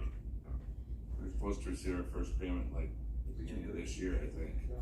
It sounds like it's. No, we're Right now, a year we- behind. Right now, we've taken out the excuses of being out of compliance and everything's been, the direction it needs to go, so I mean.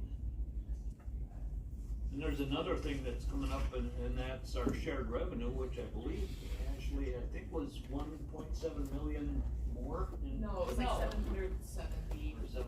700,000-ish. Okay, Yeah. okay. and that's already included in the numbers that have been presented. Sorry. We're trying. Be doing my Put it job. over another log range, but we'll have I something. give you A for effort, Andy. Or Randy, sorry. Yeah, well, Where else can we find some money? He didn't bring you back from Las Vegas when he No, went I out there, didn't. no. You didn't know. send me home I with didn't my know. tail between my legs.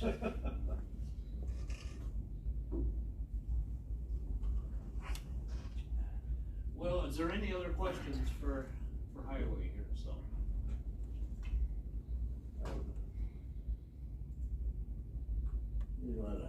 There'll be a lot of discussion going on. Yeah, so, not anything we're gonna be able to solve right here this afternoon, so.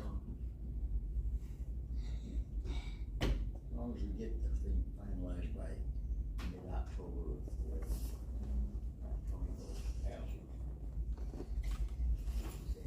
So I suppose at our, our next finance meeting, we'll still have time to. Wanna just do it at our next meeting, I wanna have it be a day meeting then, because it'll be probably longer hashing. We may have to talk to different departments too, I don't know. Okay. Was that our last budget? Yes. Yeah. So I mean, would we wanna have one earlier in September, just so there's more, I mean, it's up to you guys, but, Well, we could. or even, this month? Cause I could send you guys, like a PDF of all of the budgets. How it all pieces together, how do you want it, I mean.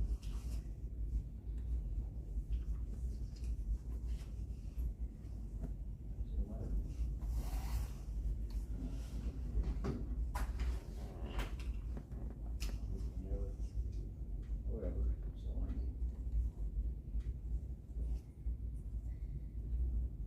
I mean, I'm just kinda wondering, what is it that you wanna look at exactly? So I can- General fund. Well, right now, even if we said, okay, we're bonding, we still don't have enough. We're still short, right? Yeah, I mean, Even if we bonded the $3 million at this point, we'd be short, so we have to figure out where to cut somewhere, right? well, or we use fund balance, we do have our balance. unassigned fund balance that we are over, what we need for our 90-day reserve. And then how much, what do we have in there for, contingency and for, like our equipment fund? The equipment fund, I believe we budgeted 25,000, and the contingency I will update with the step 1 rather than the step 2, so that'll give us another 100,000.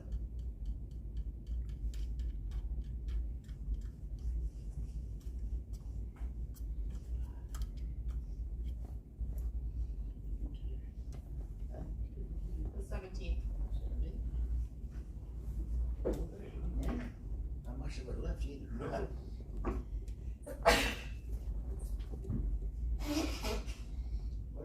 Well, I think if we hash this over at our next finance meeting, we have a daytime meeting, so, Yeah, okay, so 8:30 on the, you can look at, maybe you can tweak this here and there if you need to. When's the next finance then? so that'll be September 21st. And Justin's coming that Oh, day, so Justin. we'll have to reconnect with him about the time then. If you want the meeting to start at 8:30, is that what you're saying? If you could still come in. But if, Free. how does that fall as far as Who's coming? coming to? Justin from Beard, so remember Brian from PMA came about bonding? Oh, it's still So then probably meeting. we're gonna have Beard do their Yeah. bonding presentation. Or he might wanna come to the December. building, that way he doesn't have to stay late night. Yeah, that's true, So drive, we'll be back Probably soon. day trip. yeah, If he came at like, yeah. I'll try to connect with him next week. 21st. 21st, did you say? yes, Thursday the 21st. It's the same week 8:30. as